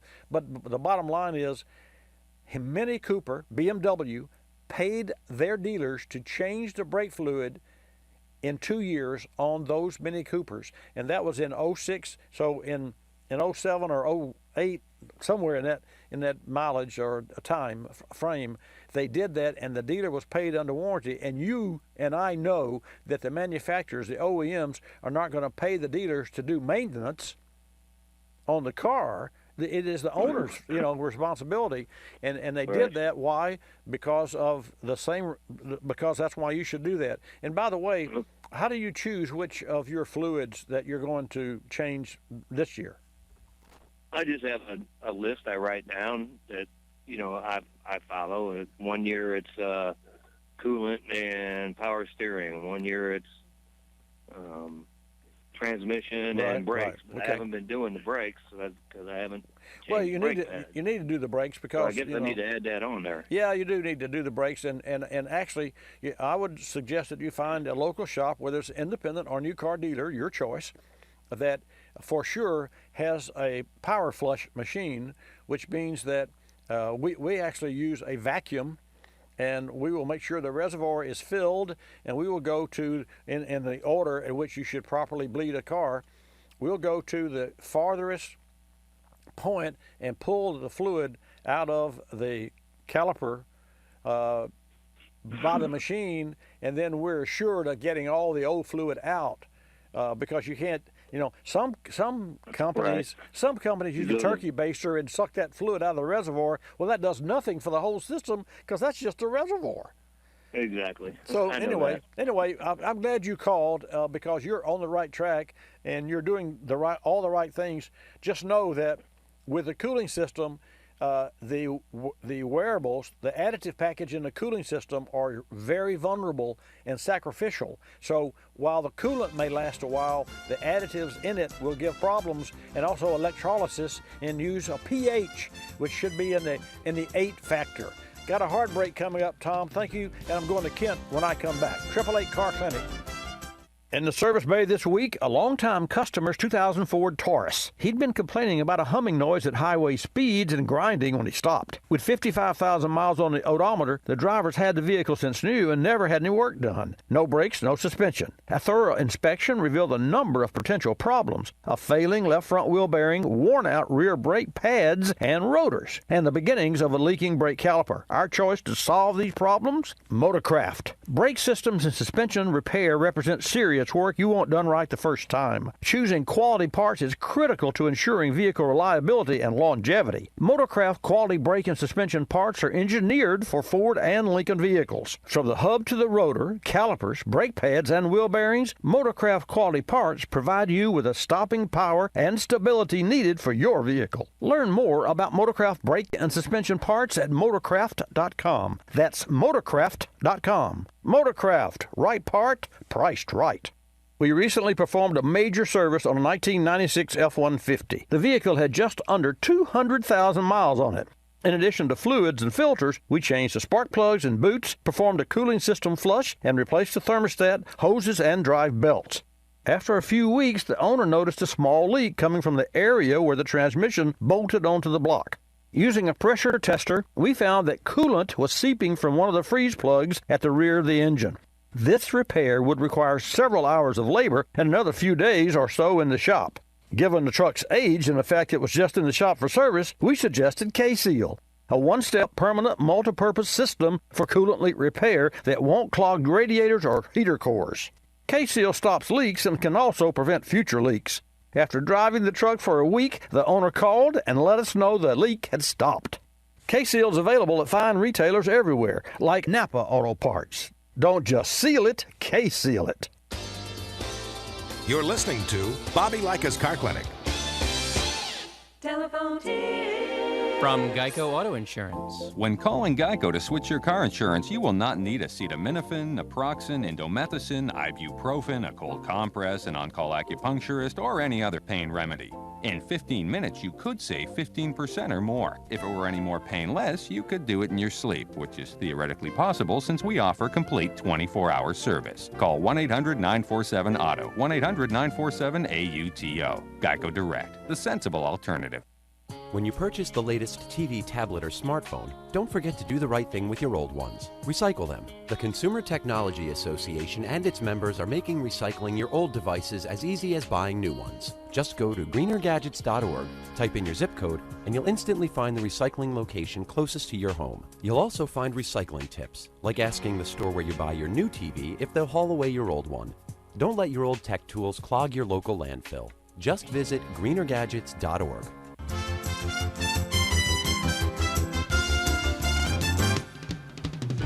And now back to Bobby Likis Car Clinic and your host, Bobby Likis. And welcome back to this segment of Bobby Likis Car Clinic.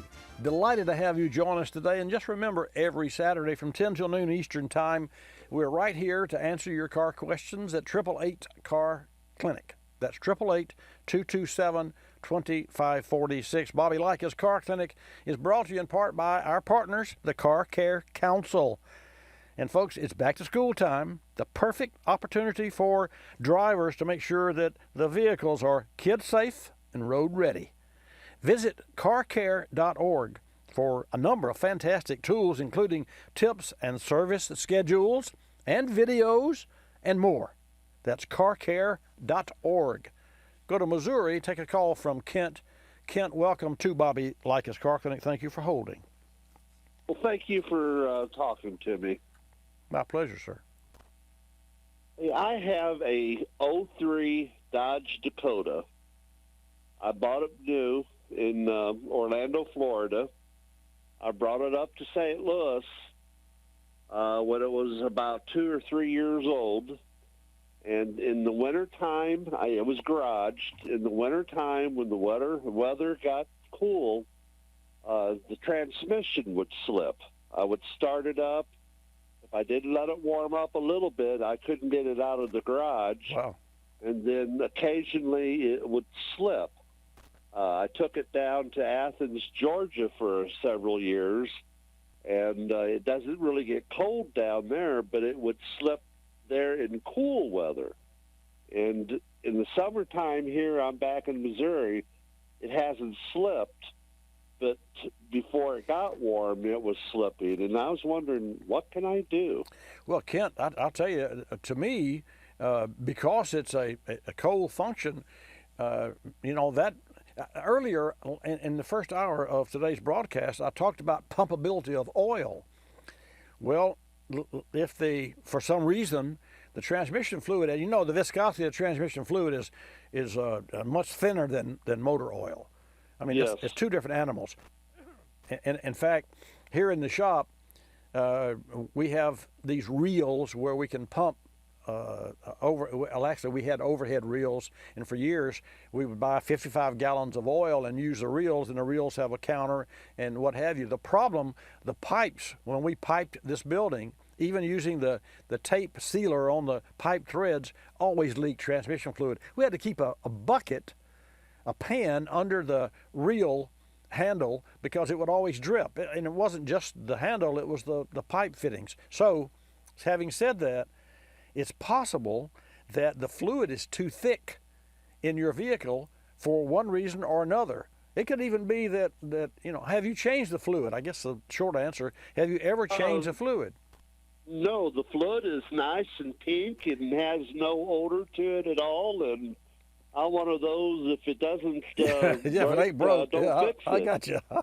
I'm with you there, but yours is and does have symptoms of breakage or potential breakage. So in this case, that mindset doesn't work because it is broke or it's threatening to break. It's like it's like driving a car that has not boiled over, but you look at the gauge and it's always run in the middle there somewhere, and now it's up in the 60s, and now you look today and it's up in the 75% range. You say, wait a minute, it's never been in that range. I'm afraid that there's a problem, and I don't want to get caught on the bridge or get caught in traffic and what have you. So your vehicle has obviously a challenge with cold weather, and the only thing that not the only thing it could be, because there are a lot of things it could be, but the most common thing that I could think of would be the fluid. So here's what I would recommend.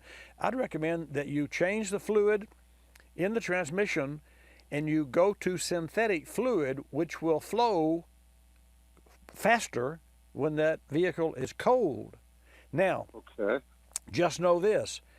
To a degree, most synthetics has a different frictionality. They have less friction, and so if I had for instance, a Chrysler Town and Country that I've had two of those in my car career, I put synthetic fluid in the second one. The factory didn't put synthetic fluid because when the clutch applies, if you're using a slippery fluid and synthetic is more slippery, you could induce slippage in shifting. Now it's a stretch, but that could be. But that's rare. That's rare.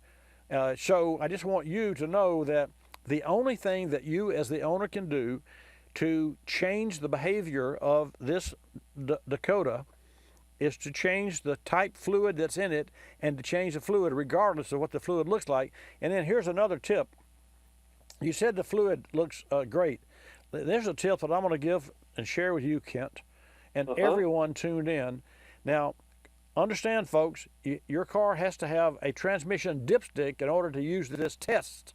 And many cars today do not have a dipstick. So for those that don't have a dipstick, you can't do this. But for those that do, what you'll want to do is you get the engine up, and you'll try this, Kent. You can try it this afternoon. I will. Get the engine up to operating temperature, and then turn it off. Get a white paper towel, and get a couple of them.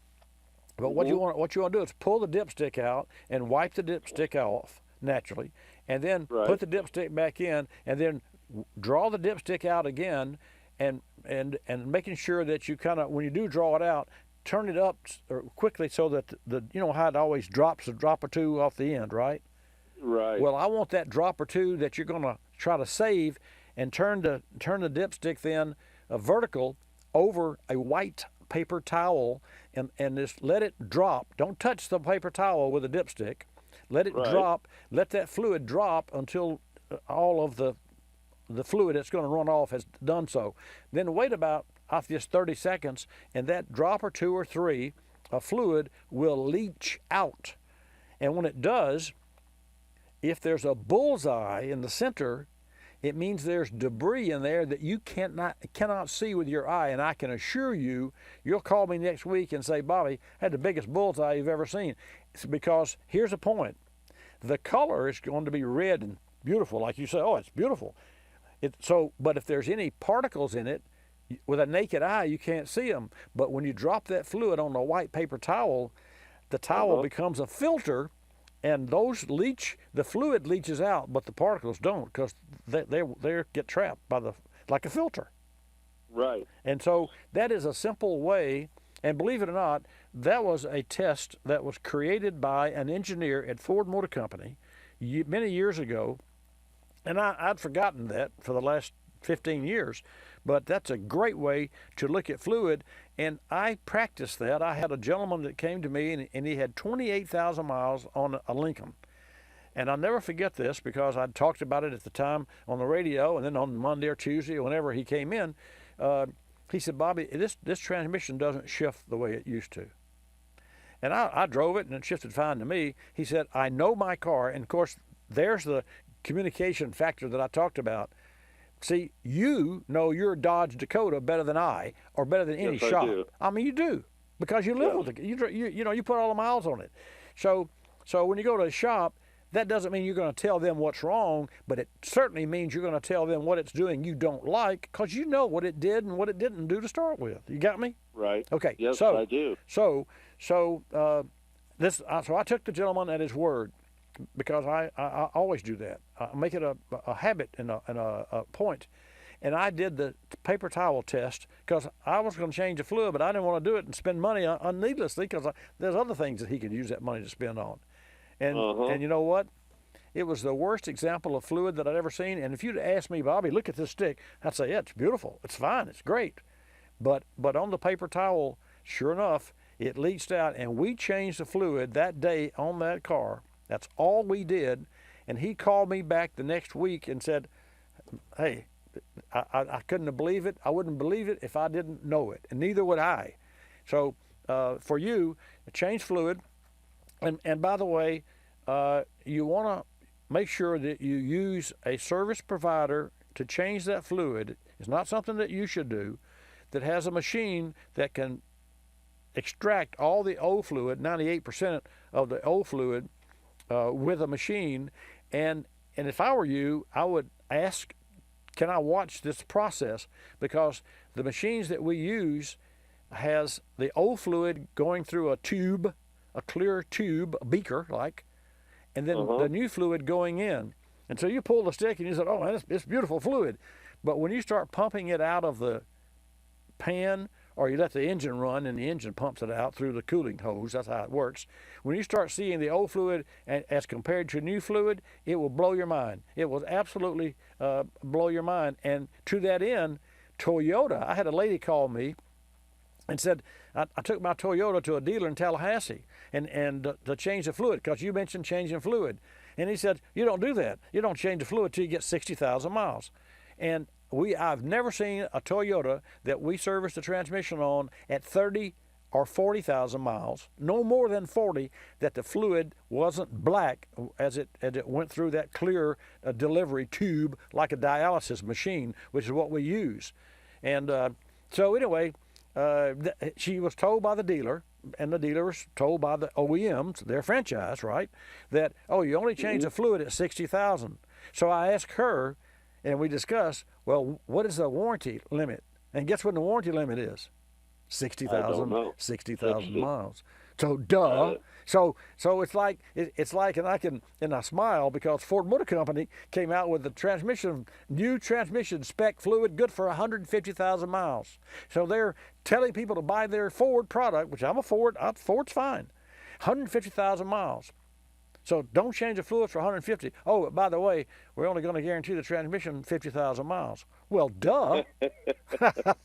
I mean, One more question. Okay, sure. I use castor oil religiously. What brand of synthetic transmission oil fluid should I buy? Castor oil's fine. Castor oil makes a transmission fluid? Sure. All the manufacturers, all the oil refineries make synthetics. Now, let me say this. If the shop that performs the dialysis on your transmission doesn't have castor oil, but they have another synthetic transmission fluid of known quality, that's okay to use it. No, I'll go out and buy castor oil and bring it to them.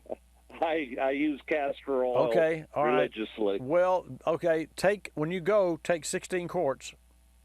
16 quarts, okay. Yeah, and it doesn't hold 16, but the machine requires 16 quarts because you can't get all the old out without getting some of the old and the new mixed. But if you put 16 quarts through a 12-quart system, you can be assured it's all going to be clean. I'll be back.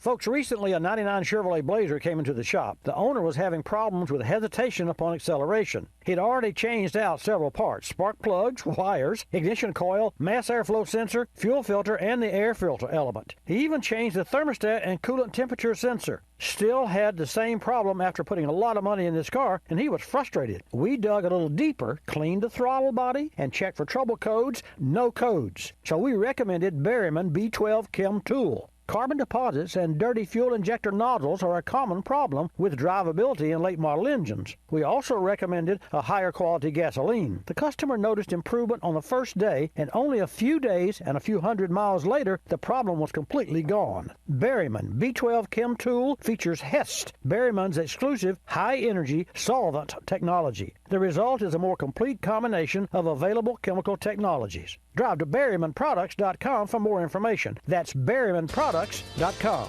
You're listening to Bobby Likis Car Clinic. More than 1 million wild animals are killed each year illegally. Poaching is a major threat to our country's wildlife. I'm Tom Barry. I'm an actor with a desire to preserve living space for wildlife. The Humane Society Wildlife Land Trust does just that. Works with private landowners to protect wildlife, to preserve natural habitats. To learn more or to work with the Humane Society Wildlife Land Trust, call 800-729-SAVE. That's 800-729-SAVE, or visit wildlifelandtrust.org. Thank you. Did you know 26 million Americans have kidney disease and most don't know it? The day I was diagnosed, I didn't know what to do. I called the National Kidney Foundation, and the young lady who answered stayed on the phone with me and walked me through step by step. She too was surviving kidney disease, and she showed me there could be life after kidney disease. Visit the National Kidney Foundation at kidney.org. Now you know. We're a land of cynics. We don't believe anything anymore. You know why? Because we've been told we've won $1 million, that it's new and improved, that it slices and dices, that our favorite singer is still alive, that we'll be prosecuted if we cut off the tags, and of course that everything is backed with a 100% money-back guarantee. So when we hear the words customer service, we don't believe it. Travelocity isn't surprised if you're a little skeptical when they say they have excellent customer service, and that there's actually a pleasant face behind this website, a living, breathing person with a supercharged computer full of answers. Someone who's willing to help when you get lost, and most of all, someone that will actually pick up the phone when you call with a question or a concern. Customer service is just another example of how Travelocity puts you in control of travel. Chances are you'll never have to use it, but it's good to know it'll be there if you need it. Travelocity.com. Go virtually anywhere.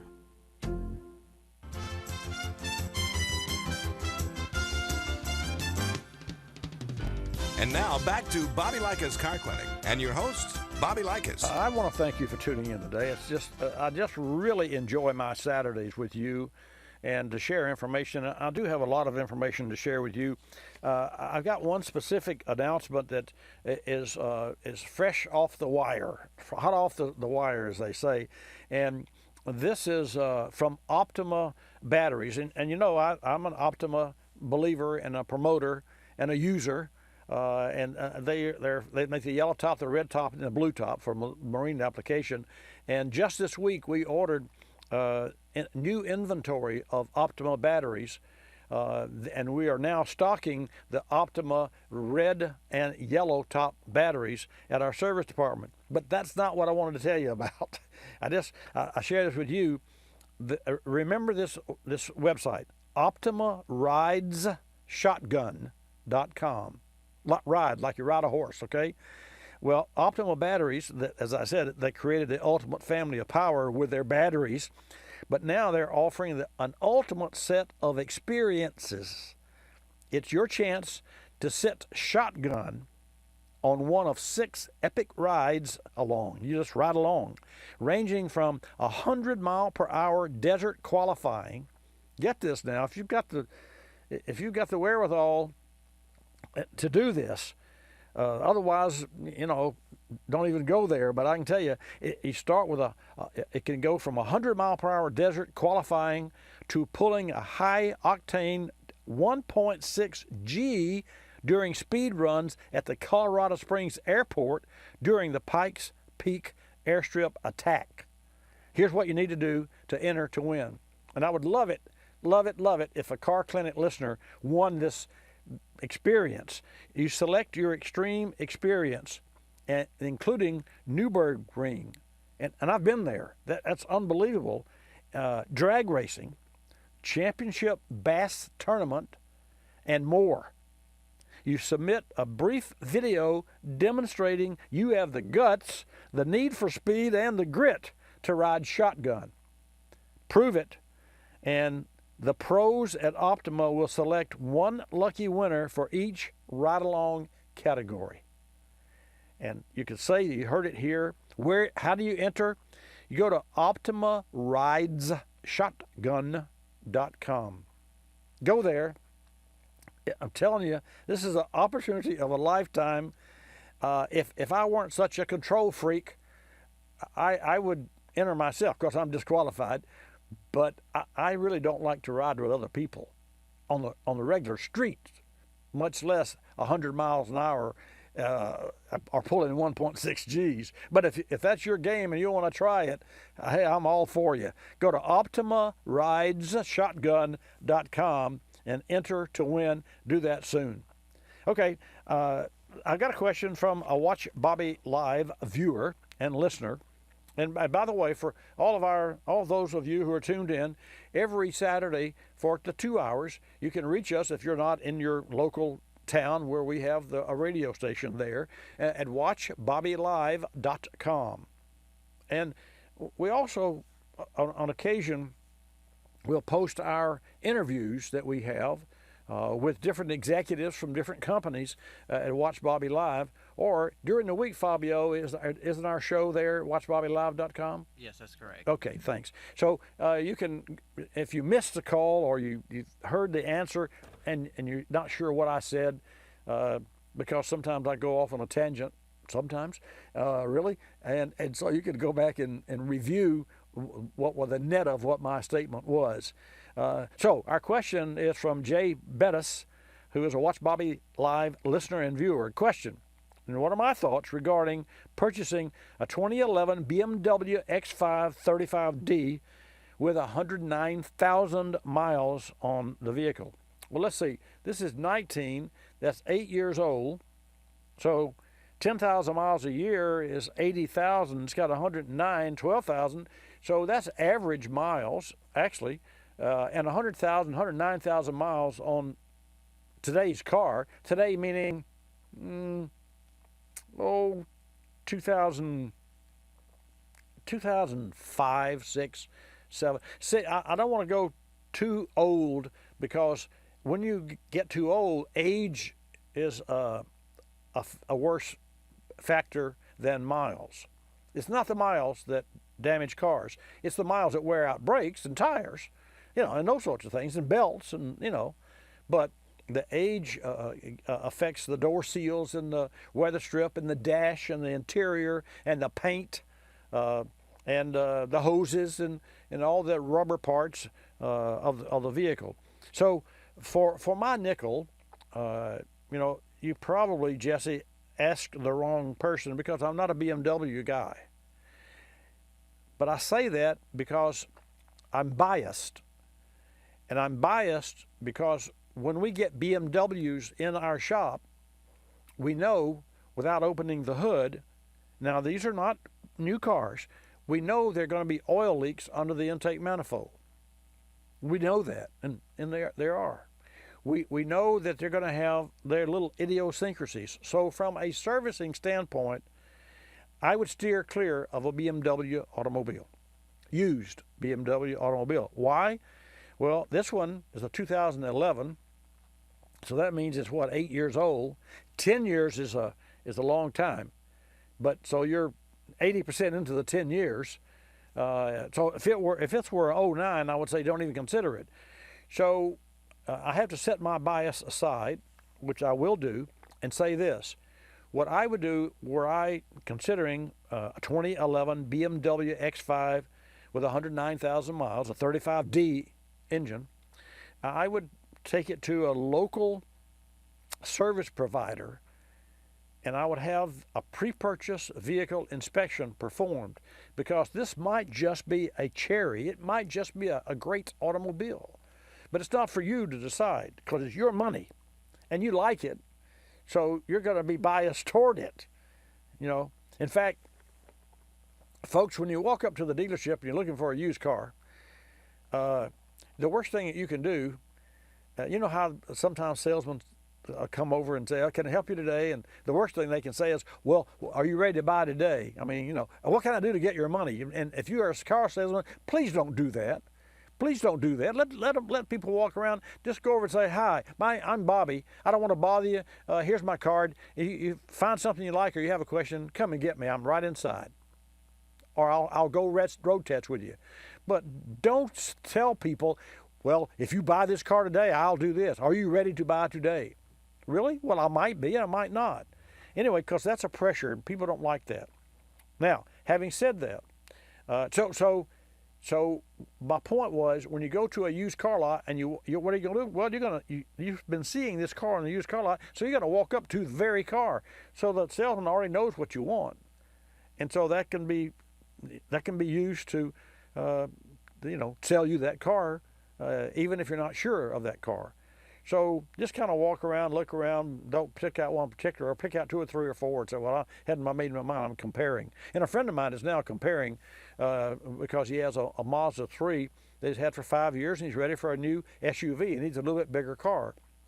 And we had this discussion, and he's looked at Ford, Kia, Hyundai, Jeep, a couple others. I forget the others. But anyway, it's boiled down now to a Jeep or a Hyundai.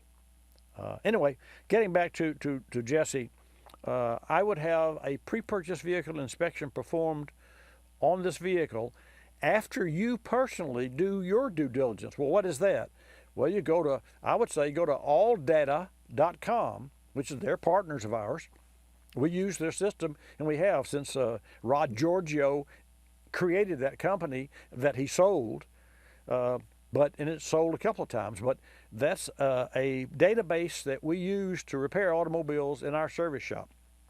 Okay, I'd go to alldata, ALLDATA.com.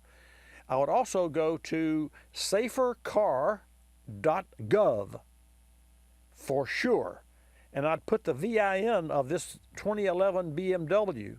And folks, this is something that you can do with your own car. You can do it from your home. And the VIN is a 17-digit alphanumeric number that's on the car. We all know what that is. It's on the door jamb, or you can look at the windshield, a base of the windshield on the driver's side, and you'll see it through the glass. It has to be exposed there. So you can go to safercar.gov and put your VIN and look for recalls. And you'll find out, like the Tacoma airbag, if your car is included in that group, which almost, I don't know how many millions of cars were. We all know about that. I should by now. So that's what I would advise you to do, Jesse, is do your due diligence and what you can do from the comfort of your home, which is the safercar.gov. And then I would also, let's see, pre-purchase inspection. That's going to cost you a little money. That's okay. It's better you just spend $125 for a knowledgeable, trained technician to put his or her eyes on that vehicle and make a list of the shortcomings than it would be for you to sign the check and buy the car. Because when you drive it off the lot, it belongs to you. And all the little nuances that are good or bad belong to you. And that may not be good. So there you go. Let's see, what else do I have here? All right, I got to share this with you. So we have in our shop that we're going to deliver Monday a 1990 Ford Ranger V6 2.9. This truck, it's a truck. And if you looked at it, it's not pretty. It's gray, it needs paint. It looks like it hasn't been washed in a long time. Interior's red velour kind of material. But the engine is solid, and the transmission was replaced last year. So the transmission is solid, and it's a truck. So people that own trucks will fix them, whereas people that own cars will sell them. I mean, when they get to the point. Well, this car came in and needed some services, and we gave it some services, and it was fine. And a nice gentleman, and we have a great relationship. And about, I don't know, a month or so later, the car started acting and driving really, really strange and flooding. And so we brought it in. Well, so in that era, it was a OBD1 computer, so you can't scan it. You can scan for codes, but you can't scan it like you can a new car. And you can't get into the architecture of the computer like you can a new car. So I'm going to cut to the chase, but just to tell you that I personally have, at no charge to this customer, 8 hours at least of my own time in the repair of this car, of this truck. Johnny Bars, our shop foreman and master ASE technician, probably has 20 hours in this vehicle. And there are sensors. There's a map sensor, a throttle position sensor, an air charge sensor, an engine coolant sensor, and an oxygen sensor. Those are all the sensors that tell the computer, give the computer the information to tune this car. And you could crank this car and you could disconnect the battery and clear the computer, which you could on those days, and crank it up and it would idle fine and it would run okay. But the minute you touch the throttle, it's just like I just touched my mic. The check engine light would come on and the car start flooding. The minute you touch the throttle, well, that's got to be throttle TPS switch. So just for you to know, after laborious and time-consuming hours, which that needs a computer. So this is 3 weeks ago. So we ordered a computer and we got the number off the computer in the vehicle. And by the way, the computer in the vehicle was taped and it's a rebuilt computer. So we got that computer and put it in, and it ran worse with the computer that we bought. So we did more testing, put the other computer back in. By the time we put it back in, it was running okay. So to make a very long story short, we said we must have gotten a bad computer. So we ordered another one, and it did the same thing. So then I have some connections and contacts with Ford Engineering, and I reached out to Ford Engineering, which is an impossibility to do. You just don't get people to take calls at corporate like that. And the Ford engineer says, look on the door jamb and look for a calibration. I said, it's got to be the computer. And by the way, here's how I finally learned for sure it was a computer. When it didn't run correctly, I took the computer out and I put it in the freezer. And I left it for 30 minutes, and I put it back in the car and fixed the car. Now, of course, as the car got warm, and it would take probably 2 hours to get the computer back up to overheat, it would go south again. And then, so after talking with the Ford gentleman, he said, look on the door jamb, and there should be a Ford labeled calibration number. And we got the calibration number. And the 2 computers that we bought were wrong. We ordered another computer and fixed the car. And furthermore, the computer that had been rebuilt in the vehicle that we were using was also the wrong case, but obviously had different guts on the inside. So somebody had used some case that they had on the shelf. So what a comedy of errors. So that's the story of the week for me, and I'm just proud that we fixed this man's automobile. Remember, folks, if you're like Jim in Nevada, or Craig in Texas, and make sure if you have a Ford, you use Ford parts for your repair and or maintenance needs. And you can go to fordparts.com for high quality parts, images, line art diagrams, detailed product descriptions, and a related part number section that'll help you find the right component for your car. Take a quick tour at fordparts.com. Until next time, I'm Bobby Likis, your host. Bobby Likis, like us, you'll love us. This is Bobby Likis Car Clinic. Bobby Likis Car Clinic is a copyrighted presentation of Car Clinic Productions Incorporated and may not be reproduced or rebroadcast without the express written approval of Car Clinic Productions Incorporated.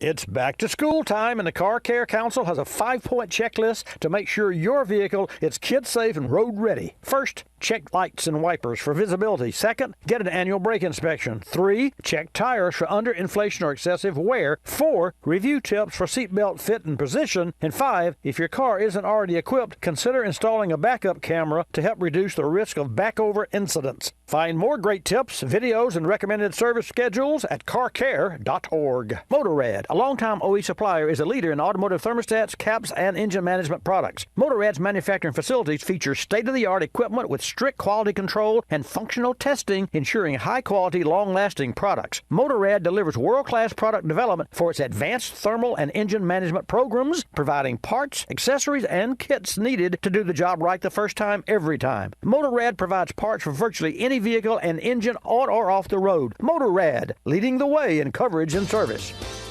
You're listening to Bobby Likis Car Clinic. P. Ricey Outfitters, I'm Tina. How can I help you? I'd like to place an order. Great. Which item? The cotton roll neck sweater, large. Okay. Periwinkle, Loden, or caramel? The caramel, please. The what? I'd like it in caramel. Oh, the caramel? Yeah, that's what I said, Tina. Actually, you said caramel when it's pronounced caramel. Can't we just call it yellow? No. Everyone knows the best part of a Milky Way. They just don't know how to say it. After all, it's our caramel. It's caramel. Ugh, that makes a Milky Way great. You start my morning, you stir in my soul, you warm my heart, make me feel whole. Your aroma calls me, starts my morning, happy morning. Your name is Folgers Mountain Grown, now you're here. Your aroma helps me wake